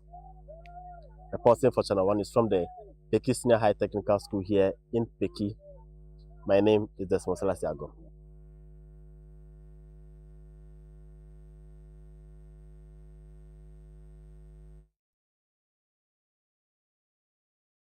All right, so that's the report from Selassie Ago, our Volta regional correspondent. And this is actually a very sad story because students are supposed to be in school and focus on learning, focus on being the best, focus on the reason that they are sent to school, not to worry about, deteriorating infrastructure such as toilets. In 2026. Toilets. These children should have access to decent places to, defecate. Oh Lord. And then when you think about it, these are the reasons you don't see a lot of girls in schools. Because if they do not have decent toilets during their menstruation, they don't want to go out there. They don't want to go to school. During their menstruation, they don't want to go to school. So if that happens today, happens the next month, you see, it means they are missing out on classes. They're missing out on classes. That reduces the interest of wanting to be in school because even apart from the menstruation, how are they? Where are they just going to pee? We have infections that they have to deal with. To even pee. Yeah. Forget the number 2, but to even pee. But now to do number 2, you have to go out there into the forest. What if a snake? Yeah. Bites somebody. Yeah. What if you want to pee at night? In one of the reports, the man mentioned that someone once went out to ease himself and he fell into the pit. Yeah. Imagine sending your child to school for them to call you and tell you your child has fallen into a pit. Oh my. This is actually very sad. I mean, this shouldn't be happening in 2026. Like I said, we're trying to raise leaders of tomorrow. And raising leaders of tomorrow also means that there should be adequate infrastructure for them to even study. This is not something they should be worrying about. The only thing the kids are supposed to be worrying about is their books. Yeah. Is their grades. And then and then you see, we do not realize that we like to call suffering we like to call suffering discipline. But this is not part of discipline. This is just people not doing what they have to do for the kids to have a stable mind to focus. But anyway, we have Desmond Selassie Agor on the line. He brought this report to us. He can give us a bit of, a picture of what it looks like and what is going to be happening from now on. Hi, Desmond. Hello, good morning, Chris. How are you? I'm good. How are you? I'm fine, thank you. Happy Sunday, and you're welcome to the show. Desmond, can you give us a clearer picture of what it looked like in the school? All right, thank you. So what I'm coming to say is what I've seen myself, not what someone has told me. Because when I was in the school, authorities and students refused talking to me. So I have to go around the school myself, see things for myself, and write a report. So let me begin. The Peki Senior High Technical School is one of the senior high schools in Peki. Apparently, this institution is over 40 years, and the buildings that are on the campus, most of them were the first buildings put up on the campus when the school began. So you could see in some of the classes that they are built with bricks made with clay, while some new infrastructure or some of the new buildings on the campus are the modern types. In fact, the modern types are not even many, making it very difficult for students, especially during classes hours, because the room becomes very hot. So students and teachers have termed some of the buildings as hot oven, just because of how it becomes very very heated anytime they are studying. Coupled with that, there are no lights in the class. So during prep time, most of the students have to gather at one place where there's light in classes to study. So it becomes difficult for them also in the night. Let's move to the dining hall area, where this dining hall doesn't fit its purpose because it's not in a good condition. It's just a shed, and even the floor is not good. The the furniture in the dining hall is also not many for these students. So I understand some of the students have to sit on the floor or hang around before taking their meals. When you go back to the classes, furniture at the class level are also not adequate. So, some old students were telling me students have to sit in pairs uh, for chairs or desks meant for one person. So this is making academic activities very difficult for students in this institution. Going to the dormitory level, um, there's an ongoing new dormitory being constructed, but it's stalled for some time now. But I understand work is progressing in some work started progressing in some few days or some few weeks ago. But at the boys' dormitory where I visited, the situation is not anything to write home about. It's in a dire condition, overcrowding in the dormitory, and even there are no beds in the dormitory for students to put their mattresses on. So most of them have to lay the mattress on the floor and sleep. And you can just imagine how it is in the night when one wants to go out to do whatever they want to do. They'll have to step on each other's bed, step on each other before getting to the doorstep. And coupled with that, their bathhouse too is not anything to also write home about. It's in a very poor condition. It's an open a one bathhouse which is very big, but the floor is not in a good condition. The walls are all not in good conditions. There's an old KVIP as we call it in the school, but it's also a death trap to some of the students. They I understand some have to abandon it totally, although some also use it sometimes for the fear that when they go to the bush to do their businesses, they might be attacked by reptiles. So some still use the old KVIP. You could see how dilapidated it is. Some parts have fallen off, but students still go there to do their businesses. So for those who are scared to go use the old KVIP, they have resorted to using an open toilet facility which was dug by themselves and covered or there's wood placed on top of it where students can stand before squatting to do their businesses. So this um, is affecting academic activities, progress in the school, and also this open public toilet is also in the bush.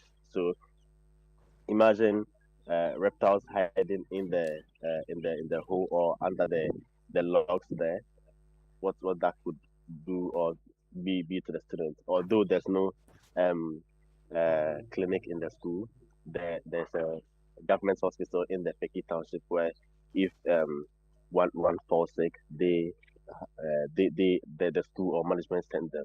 So in all, students and management, although they didn't talk to me, I understand these are some of the challenges they are facing, and there'll be the need for stakeholders to come to their aid, provide them with some basic infrastructure, uh, be it dining hall, more dormitory facilities, and also I understand also that the school doesn't have enough vehicles to run its daily activities. So all this coming together is some of the things that the school needs.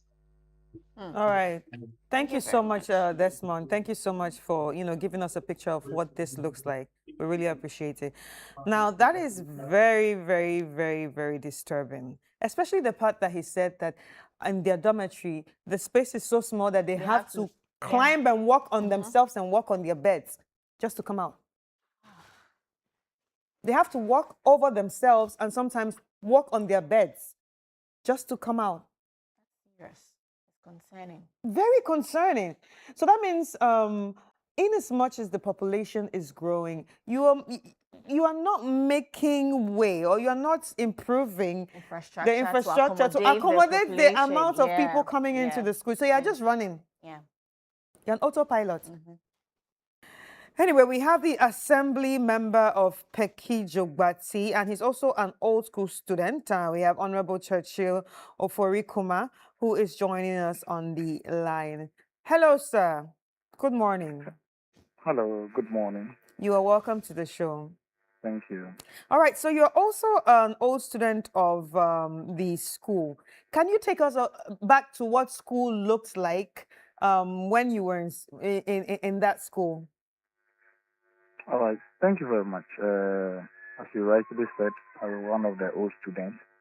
I want to thank your listeners for this opportunity given me.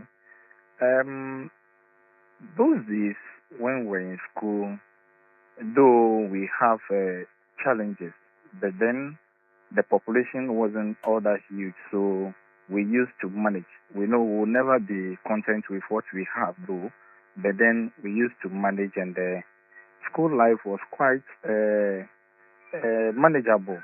And then those times too, the KVIP, as spoken about by Selassie, was in use, and we use that one. We don't face that huge challenge as it is right now in the modern day.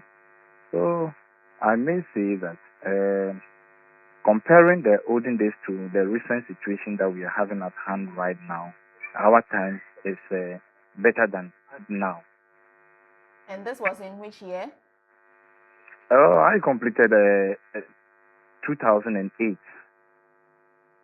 And finished in which year? Come again? No, So you completed in 2008, okay. 2008, okay. Yeah. I entered in 2006 and completed in 2008. right. So have you visited the place lately? Yes. And how does that make you feel? Every blessed day, I used to go to the compound because I'm residing in the town and I'm teaching in one of the basic schools. And I do visit the school, and most of the challenges that is facing the school, I have an interaction with the headmaster. He lays some of them before me. I put it across to the old students, and we've got to realize that some of the problems are beyond the handling of the old students. Recently, I and my colleagues, we had an encounter with an NGO, and we supplied the school with 50 computers, both the secondary school and the secondary technical. So both schools were supplied with 50 computers each, where the old student union put money into the renovation of the computer lab together with the school management. But then after that, there were other challenges. All students used to provide some items to the dining hall in terms of the jug that they use for their breakfast. And when we look at the furniture situation for the teachers, we do help in a way. Then PTA also come in. But then the situation right now was stable before the DCE, or the Southern District Assembly, which is the toilet facility. And the budget was approved. That was last year for the construction of a 12-unit modern toilet. But due to unavailability of funds, the project couldn't start on time. And as at now, so does not be cut for the project to commence. But then we are in August, approaching September, where we'll be having heavy rains in this area. And when the rain sets in right now, there's going to be a total spread of disease. So we thought it wise as an old student body to try everything within our power to get authorities involved so that they help in solving the situation before the rains setting. That is why the media had to come in. I also want to say on authority here, because after the publication of the issues, people started reading political or meaning into it. Yeah. We want to distance ourselves from that. The headmaster wasn't in agreement, though the situation is not happy that he's having the situation. But we all know the situation in this country, whereby if you are not careful in exposing certain things, your head will be on the table.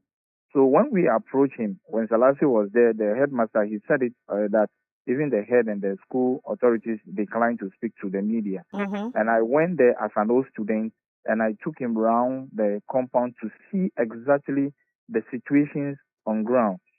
So we are appealing to the general public that they should not bring politics into this. We are talking about the welfare of students, our future leaders, those who are going to lead this country tomorrow. What can we do as individual, as NGO, as government, so that we help solve the problem? So that is the current situation we have on compound right now. Wow, wow. This is actually a very serious problem. But you don't have a timeline of when the whole project will start yet. The toilet facility from the assembly? Yes. Yeah, I spoke after the issue broke out. The DCE called me, and we had a conversation. They were just waiting for a transfer of DCF, this Assembly Common Fund, to be released into the account before they can do something. Because without the money, they can also not do anything. So we are hoping, and I learned he has a schedule with the headmaster coming week, so that they will have some few discussions on how to help solve the issue. But we don't know how soon these things will start. Okay. All right. Thank you very much, Churchill, for that. We have the Acting Educational Director, Marian Azro, and she is the Acting Educational Director for the Volta region. Good morning, Madam. Good morning. I trust you're doing well. Yes, Okay. the grace is sufficient. We thank God. Are you aware of the plight of Peki Senior High School? Yes, I am grateful for the invitation given me to talk on Peki Senior High Technical School. It's actually Peki Senior High Technical School. School. Yes. I have been there. I visited them 3 weeks ago, and I went to monitor the situation there. Honestly, there's a new project that has been given them, the boys' dormitory, with sanitary facilities, and then the house masters bungalow, all packaged in that facility that they have for them. And also, there is an uncompleted project, dining hall project for them that is there. So I even spoke with a gentleman at Get Fund in that about the project. And he promised to come and take a look at it and support them. When I went there, one of their structures has been ripped off. And I quickly consulted NADMO, and they helped with one bundle of roofing sheets, and we fixed that one. I would say that the high enrollment issue at the Key Senior High Technical is as a result of the crave for technical education of late. So the enrollment is high because everybody wants his or her ward to have a blend of technical and then grammar education. Hence, we have that high enrollment. But government is doing what it can do to support them so that they can at least meet them halfway. Since we have 68 schools in Volta region, and this year alone, we have gotten several projects in our schools. Dining hall and kitchen, dormitories, bungalows for teachers and headmasters, and others. So Peki Senior High School has not been left out. But you see, as Oliver Twist will always ask for more because the problems have not been created overnight. And so time must be taken to address them.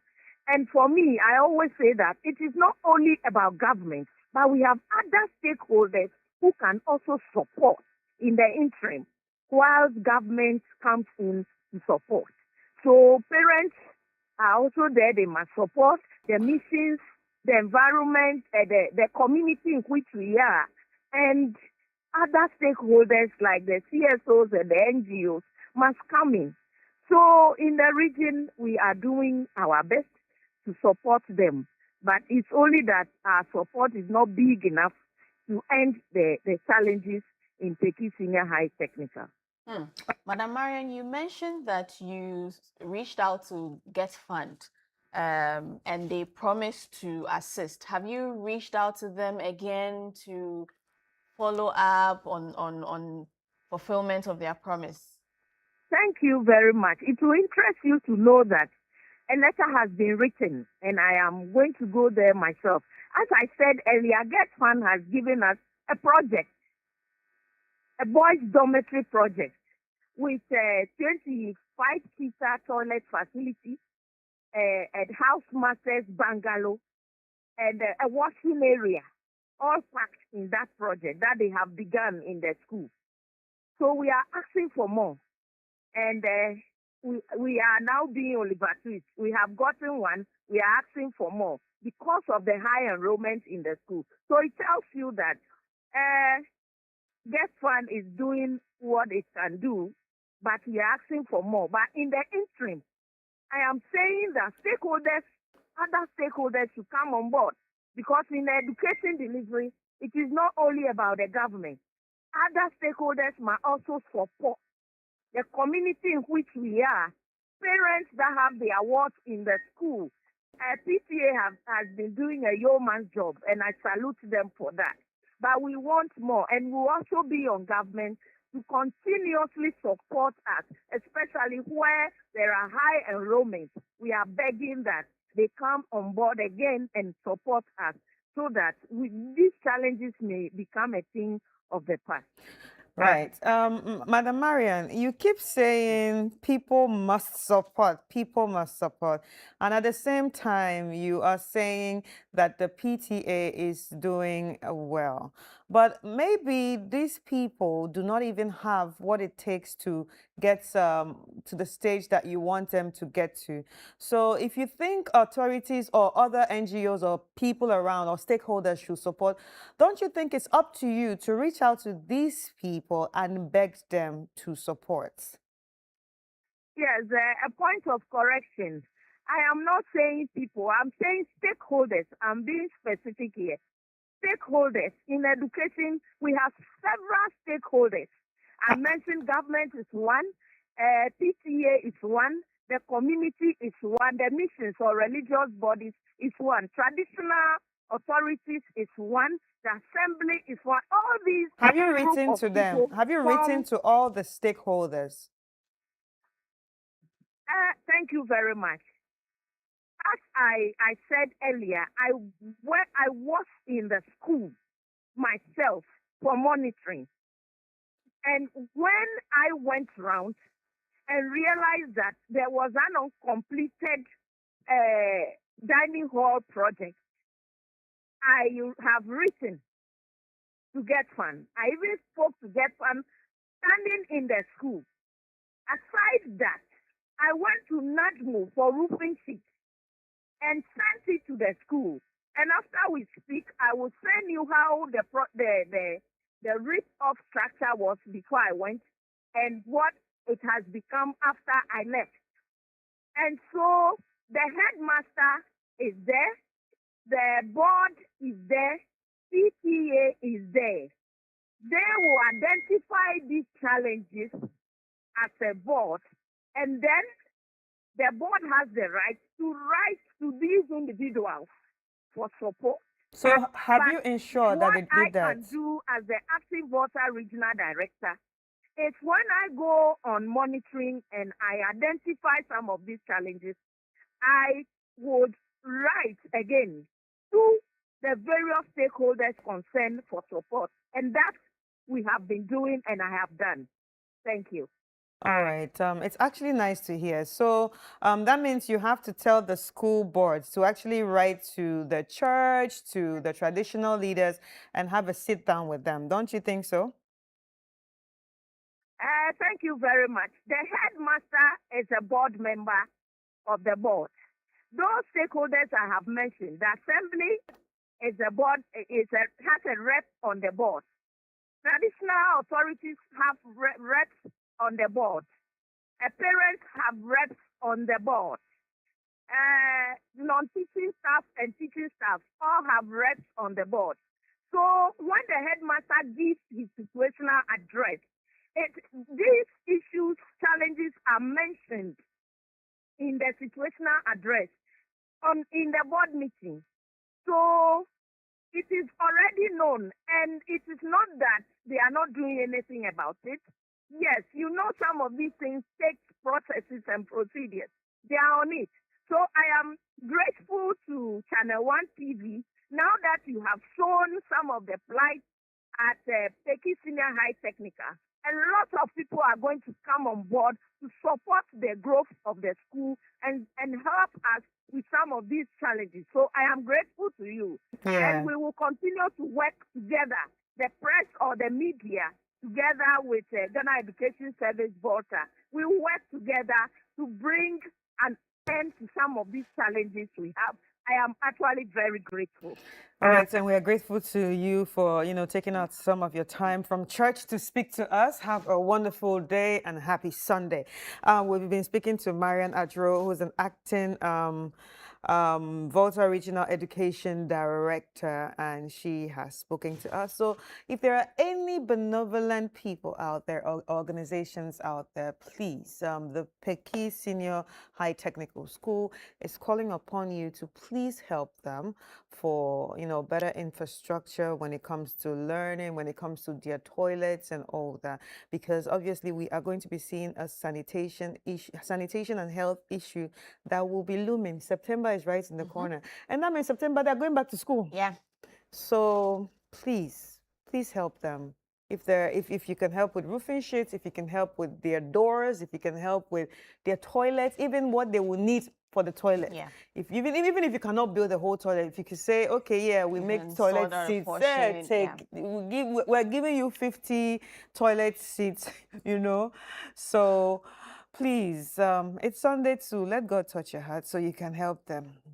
And we also pray that God gives the rest of the stakeholders a lot of money, because she kept saying that the stakeholders, they need to, But yeah, ladies, I don't know what you think about this whole everything. At this point, we can only appeal for some support for Peki Senior Technical School and all of that. We'll take a quick break, and when we come back, the show continues. All right, welcome back, ladies and gentlemen. Now it's time for us to get into the nutrition conversation. We actually have Ifua Densua Nsia Nomanyo, who is a registered dietitian for Desua Diets Consult and Medical Catering. And today, I'm sure you're wondering, what are we going to be talking about? We are going to be talking about breastfeeding. Why some women refuse to breastfeed, and should they actually refuse to breastfeed? Well, she's about to tell us. Hi, Ifua, how are you? I'm good. How are you? So you two, you have left us on the week, and you are here every weekend. What is this attack? Because this is my first time coming back here in a long time. It seems like all the people that used to be on our show are now here. No, you borrowed me rather. Oh my! There you have it. Oh my! I started with weekend. Oh, okay. And once a while, I join you on the week. So take it back. Yes. Say you're shy now. Sorry, I'm shy. Anyway, it's Sunday, so let's all be peaceful. Now we should be peaceful. So take us through what we are going to be discussing today. Okay, let's just start with the main question. That is the topic. Why do some women refuse to breastfeed? Okay, so some refuse, some have no option. So for some reasons, some women cannot breastfeed. Yeah. For medical reasons. Okay. Maybe he has a condition that will affect the baby, the medication she's on may affect the baby. So medically, let's say if you have cancer, if you have HIV, if you have untreated tuberculosis, you cannot breastfeed. The baby will be at risk. Okay. Some also depression, postpartum depression. Yeah. Setting, and it can get that bad that the mother will refuse to breastfeed or will not even have the interest to breastfeed, no matter how good breastfeeding is. Because of the mother's state, she's unable to breastfeed. Okay. And the doctors understand that. It is a condition that you will be helped to overcome. When they overcome, then they can breastfeed. So the family supports, medical team also supports to guide her through that unfortunate phase of her life. Okay, it might look strange, but lots of women go through that. Okay, so that stage we will not force the mother to breastfeed. Okay, sometimes you are just encouraged. You have relatives encouraging you to understand that you have to breastfeed. You know, it can get that bad that some women would not even want to hold the child. So if you don't even want to hold, how can you put her to breast? Okay, so that's apart from that, apart from the medical reasons, that that is well accepted. There is no other reason why you should a not breastfeed. woman should not breastfeed. Okay. Trying to protect your breast. That is becoming a fashion. It's no reason not to breastfeed. Okay. So far as you have given birth, you are responsible for the health of this child. In there, she fed. You had no option, so she fed. Through your placenta, all the nutrients were intact for him. This baby is supposed to depend on you again for the first 6 months. Okay, so the exclusive breastfeeding comes in. So when you have an option and you have no medical reason not to breastfeed, and you decide you will not breastfeed, you are doing this baby a disservice. If you are a mother and you have a child, every man should understand that these muscles will not be as firm as it was when you didn't have a child. Okay. So protecting it for an outlook. Yes, now we even have braziers that will support the look that you want. When you go off and your naked breast is some way because you have given birth, I think you should receive it with pride. The pride of a mother. The same way your tummy will not look the same like someone who has not. Even those of us who had to undergo cesarean section, that cut should not be a disadvantage. You shouldn't see that. Those days, you saw yourself less of a woman because society will make you feel less of a woman if you had to undergo cesarean section. So women were resisting it. But if medically doctors tell you that is what you had to go through to have your baby, you have to. And when you have gone through that and you are safe and baby is safe, you should not feel ashamed of that. Same way you shouldn't feel ashamed of having that. So some women, for that reason, will not want to breastfeed, will sacrifice the health of the child.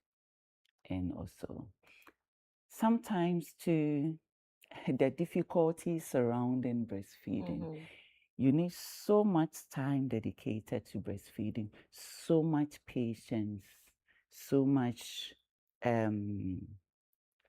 so much love for this priceless jewel you have to be able to breastfeed. Okay. Let's say if you have a preterm baby or a baby with even a tight tongue, those are the reasons why that baby cannot be put to. So the challenges of breastfeeding can be either from the mother or from the baby. The baby being preterm, having a tight tongue, having a cleft lips, okay, having a fever, and other factors, okay, make it difficult for that baby to suckle. Okay. So that you have to pump and nurse. And some mothers will not want to go through that because of the difficulties, challenges. You know, life is not easy. So this part of, or this phase of breastfeeding, if you don't dedicate your life to it, if you are not intentional, if you don't allow the love for your child become a priority, you will not be able to breastfeed. Okay. For instance, if you have a preterm child, the kangaroo, if we say kangaroo, where you have a naked up, as I call it, no bra, no top, baby skin to skin, having the warmth, baby feeling the warmth, and you having the cloth around you to give the preterm baby the protection, the warmth, And they need. Yes. You are supposed to be able to do that often when she's going to breastfeed. In a situation where baby is so weak to breastfeed, then you have to pump or express and patiently nurse the baby with it. Okay. The inability of the mother to go through that, or the challenges that come with it, is it even a challenge? But I should appreciate that it's a challenge for some women. Some women will abandon this baby. I mean, we have been in the hospital where mothers will run away and leave their babies because it's preterm. Years ago, I had one. When the nurses came to our department and asked for a preterm milk for a baby whose mother had abandoned. Was on the incubator, but we needed a preterm to nurse. We all went in there to give the warmth. So you go in, you remove your uniform and have that for the child because she needed the warmth of a mother. So we all do. Okay. My friend and I, who was also a dietitian, we did that. We bought the milk, we will feed. You speak to the child. This child grew so fast, right? And nature is so wonderful that such children, given the right care, survive. Organs, doctors came to do all the assessment, all the organs grew very well and was available for adoption. Okay. So the mom didn't come back? The mom didn't come back. What if she had depression? Yeah. Even if you have depression and we trace this child, I wanted to personally adopt. So we called the family. They didn't want the child. Unfortunately, when I was ready to take the child, another woman who had none came. So I had to painfully give the child out because I had come to love this child. Okay. So going through that phase with the hope that the child will make it will really energized. That energy is part of the reason why some of the children really, sometimes when a mother abandons and you force the child, because some of these things are energy, okay? And so if you leave the child and we don't take, you come abandon, the child will go. So some of the reasons why the mother will not breastfeed. Other times too, some mothers have to go to work so early, do not want to be seen breastfeeding, not only because they want to protect the strength or firmness of their breast, but they feel ashamed to breastfeed. So that reason is also there. So for the mother side, we have had enough, but for the baby side, because of these conditions, be it medical, there is also a rare condition where the baby is unable to digest the milk of the mother. Yes, galactosemia. That is a rare condition, but Galactosemia. Yes. So galact has to do with milk. Yes, but she is not able to digest. Ooh. So for that reason, why is the mom's milk acidic? No. The sugar, the baby cannot digest that milk. So that baby is lactose intolerant from the beginning. From the beginning. Oh. So there are milk for such babies, and that's a very choosy baby. so though rare from the beginning, rare, but sometimes if you have such a baby, you cannot breastfeed. No matter how willing you want to breastfeed as a mother, you cannot breastfeed. Okay. So then, when there is also a condition where a baby might breastfeed from the beginning and then go on strike.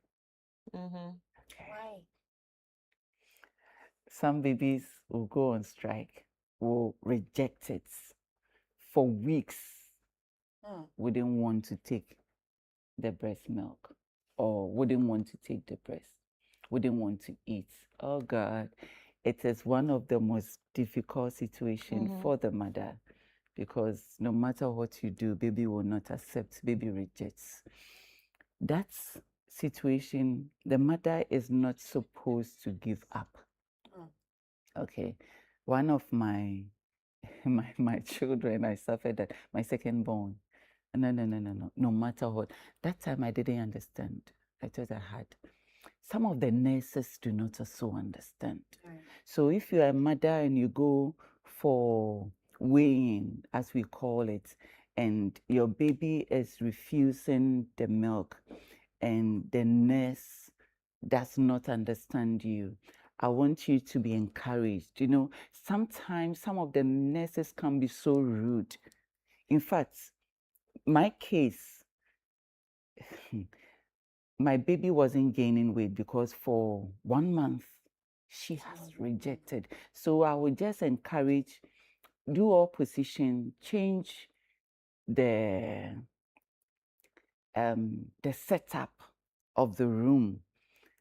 Sometimes even change my perfume, remove my earring. You want to explore to know why baby is rejecting breast milk. Sometimes you will feel she's rejecting you. Okay, so you'll be asked to do all sort of stuff. She might take a little and sleep for a long time. Take a little, sleep for a long time. That little, she's not even taking from you. She's taking from a relative. If you express and you are lucky, she will. So baby lost weight. When I put her, or when we hanged her and they saw, reference the book, Madam, this is my own hospital. But this ward assistant didn't know me. Adanti said, Okunu nya sika nto aduane ma wo a wankasa so ntumi nsua nsuo. ɛmfa pesika ɛnto aduane ɛmma abofra yi ayɛ sei. So basically, Yeah, I get it. Basically, if your husband can, why can't you go out and do something? and how she said it in front of everybody. I just asked, who is your supervisor? And we had to go through it. That same, I had to stop going to that way. I went to another place. Brought myself, this is my second child, so I should know how to breastfeed. But I still went to the community nurse. Is there anything I'm doing wrong? Teach me how to hold the baby. My baby is red. It can be so frustrating for a mother whose baby is on strike. Once again, this nurse, when she saw that the baby rejected, oh, madam, at this stage, you have to bath very well. I think you didn't bath well. So the odor coming from there, I said, God. So these are some of I cried in front of her, asked her to give me my book, said, you don't know what you're talking about. Just took my baby and off I went. It took other mothers and a midwife who has really had this issues to really guide me through. And for me, it took 2 months for my baby to come back. If you give up, your milk will dry. But so we had to express. Always, and give a little and store the milk. And when she came back, she was taking it like she was the one that I had to breastfeed for long because at a point, yes. But Anna, sometimes the reasons are genuine, like yours. Yes. The baby was just not willing to. How did you deal with it? So you don't have to give up as a mother. You still have to express it down, knowing that it's a phase. The baby will not go through that for long. Baby will come back. It's normally doesn't last for, I think mine was very long. Okay. And I have also seen one of my patients whose baby went on strike for 3 months. After 3 months, baby came back. So be comforted, don't give up. You will say, after all, baby doesn't want it, why should I? So the little she's taking should be your milk, not the formula. These children even sometimes refuse the formula. So you have to be encouraged and breastfeed. And sometimes for her to come back, although she is rejecting, you have to always give the skin to skin. Even when you are sleeping, baby should be by you. Baby shouldn't be in the cot. Sometimes they feeling your breast encourages them to suckle. Even if they don't, their lips touching your breast will cause the hormones to produce more milk for you so that you can express down. Gradually, baby will come back. Okay. And will accept it again. So definitely stopping or deciding to breastfeed as a mother because of a baby on feeding strike is a wrong decision. Okay. So when you also have cracked nipples. The sore. The sore. When it is so painful, when you start bleeding, it becomes difficult to breastfeed. In fact, sometimes you're even encouraged not to breastfeed so that it will heal. Right. That particular breast, though you are not comfortable, you are in pain. If you can't put the baby to it, you still have to find a way to express. Wow, there's so much that we need to learn. I tell you. But you know what? Can we move this to have a part 2 next week? We are having next week as well. Yeah, so let's have a part 2 of this next week because we're running out of time. Ladies and gentlemen, we've been speaking to registered dietitian Ifwa Desua Nsia Nomano, and she is she's at Desua Diet Consult and also medical catering. So if you want any of your needs, you can reach out to her. And we've been talking about breastfeeding. Let's take a quick break, and when we come back, that, we're getting straight into sports. All right, you're welcome. This is still Sunday Breakfast on ChannelOne TV with me, Dede Davies, and Chris Kata. Just gone by is our nutrition segment on breastfeeding. You can catch that on YouTube. But now it's time to delve into the world of sports. And we have Bernard Abeku-Ochre from the ChannelOne Sports Desk. Hi, Bernard. Yeah, it's great that you corrected it. So I'm Bernard. I'm not Bernard. Bernard. Thank you. Sorry, sir. Yeah, so it's great to be here. Bernard. Yes, please. Hi. I've explained that over and over, but every time I have to do it again and again. But it's fine. I mean, I agree when people go. But that's not the topic, is it? No, we have sports stuff to talk about. Yeah. Oh yeah. What's because up you just with... came back. See? Because you traveled and just came back. Now you're stressing us with Bernard. Before I I don't understand. On my first Your introduction, attitude has now increased. See your shoulders. See your shoulders. It's going up. Well, I don't Let's continue. I don't see it. All right. But that's it. What's up with the Black Queens and the sports ministry? So the Black Queens are still in the mix, getting into the World Cup. Let's put emphasis on that. Yes. The whole disturbances, they feel the sports ministry, it has not paid attention to them enough. They've not received the care and the attention they need from the sports ministry. They feel that they are owed a certain winning bonus in that game en route to the 2025 WAFCON, the Women's African Cup of Nations. They played against Egypt, and they feel that they have to be paid those bonuses, qualification bonuses, they say, and per diems as well. Why per diems in the picture? They started camping on the 11th of July, and the ministry says that payments, started, or payment should start on the 26th of July up until they got into another mix. So they paid from 26th of July up until a certain date, somewhat around before the 8th. So then they began to also pay from 8th of August to 14th, which was yesterday. Yeah. The girls are saying that they started camping on the 11th and not the 26th. So they need to be paid for all that time. From the 11th till the 26th. To 26th. Oh, 25th. 25th? Yeah, because they are normally supposed to start on the 26th. Well, that's what the ministry's argument is. So, the girls released a statement. The ministry was quick to also release a banter, to address the matter, which I feel does not sit well, because they are working for the country. They're working for the country, just like the Black Stars. Or we engage them, it's their services we are engaging, so they're working for us. So the girls are working for the country. They are representing Ghana at an international tournament. So if they put out a statement to register their displeasure, I feel there's a need for you to send a rep directly into their camp. Yeah. And then talk to them. Have dialogue. Because they are here in Morocco. They're in Morocco.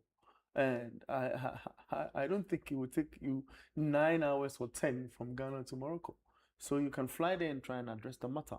But the ministry released a statement, and the girls released their statement again. To say that, no, they understand. The ministry was saying that, okay, look, the game against Egypt, we didn't promise that there was going to be a bonus for it. The girls are also saying that you came to our last training ground and promised that you're going to give us a certain amount. Then you gave $700, and that $700. Sorry, $700 per each. Player each. Okay. Yeah. And the ministry released a document that the players signed for that $700. So it's been like that, but I feel it's a wrong way of approaching an important matter. Especially now they are still trying to get into the World Cup. Yeah, because on that, after beating Cote d'Ivoire, the girls are in the same how do I better put it? It's not a group yet, but in the same in a want of words, they are in a pot with in a category. With Ecuador. There's South Africa, Papua New Guinea in the Papua mix. New Guinea too. And there's Chinese Taipei, is that how you say? And another Venezuela in that group. The pairing will be done on Thursday. Then we'll get to know who they're gonna play against. Who playing 3 matches, and then 2 from that pairing or from that schedule when it's done, will play in the next phase of the competition. Right, so The they're just next going through phase- those plenty process that you know, the men also went in the in the last Yeah. FIFA World Yeah. Cup. Yeah. Oh, Yeah. oh, because they So- didn't win outrightly, so they Yeah. now have to go through that The long rigorous route, yeah. It's stressful. So that's there. So I feel the ministry should have used this is the when right to use approach calm, exactly. to calm it down. If we want to go to the World Cup, because the last time was in 2007, and it's been many years, so we need to have a plan and stop fighting. Stop fighting Yeah. the girls. They and need to be talk- more intelligent, Issue with money, all of that. Because in 2025, the girls boycotted training over similar issues. So why do we always revisit the We same? always see the same thing playing back. But it's also sad that if a women's football pioneer on Madame Rosalind Panorama, yes, I feel that as a woman you would stand up for your fellow woman, right? Let us not go into that, But because if you say- I feel that's now I was the host of the show on that day. Yeah. I feel it's her opinion. I asked the question. Granted. Is she thinking that the girls didn't try because our culture and what have you? They say the moment a younger person reacts to an elderly person, it's deemed as disrespect. So from her thought and her perspective and her experience, was there a better way in trying to address the matter? And then she went with her thought. I feel that's her thought. So we should just leave her thoughts there, because I disagree. That's her thought. That's her thought. That's her How opinion. does culture come into play No, when no, it so I'm comes to saying I sport? agree, but that's her opinion, and that's where she decided to channel her. I her think she discussion. got it wrong. So Well, opinions, no, that's her opinions are like opinion. noses. That's her Everybody opinion. have Now, them. I had a lecturer in the past who says that there's no wrong answer. You only would have to defend why you are stating, that A, B, C, D. And we can also question why you were That's stating. what I'm saying. That. So it goes like the girls, were they wrong? The ministry wrong? Yes. In putting out the girls' signatures on a communique. I forgot a claim sheet out there. Was it right? I feel it's not right. But what the ministry might also have certain reasoning behind why they did that. So I think the argument will go on and on. But the ministry also says that it informed the Ghana Football Association, which is the intermediary, that they were not going to pay the money for the Egypt game, and that it was an old format and there's a new format, and it should have been communicated. And So would this have happened if it was the male? Thank you. No, it wouldn't have happened. The Black Stars wouldn't even put a statement out there in the first place. Why? They would start agitating in there, and then the management members would just inform the FA. Well, here I don't think there was a management member there. A Black Queen's management member, top management member. Because that I can't explain, but I don't. No, think because it is women's football. Well. And from the beginning, they've not gotten the needed support. Well, we actually need more women or more people that are interested in, women football or women's sports in particular.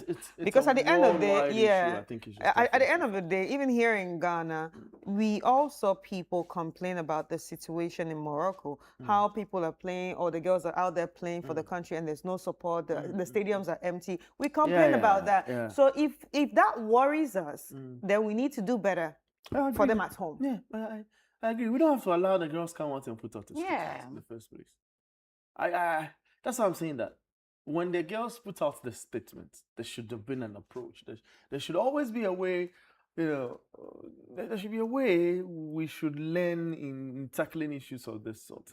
I think the ministry went a little over.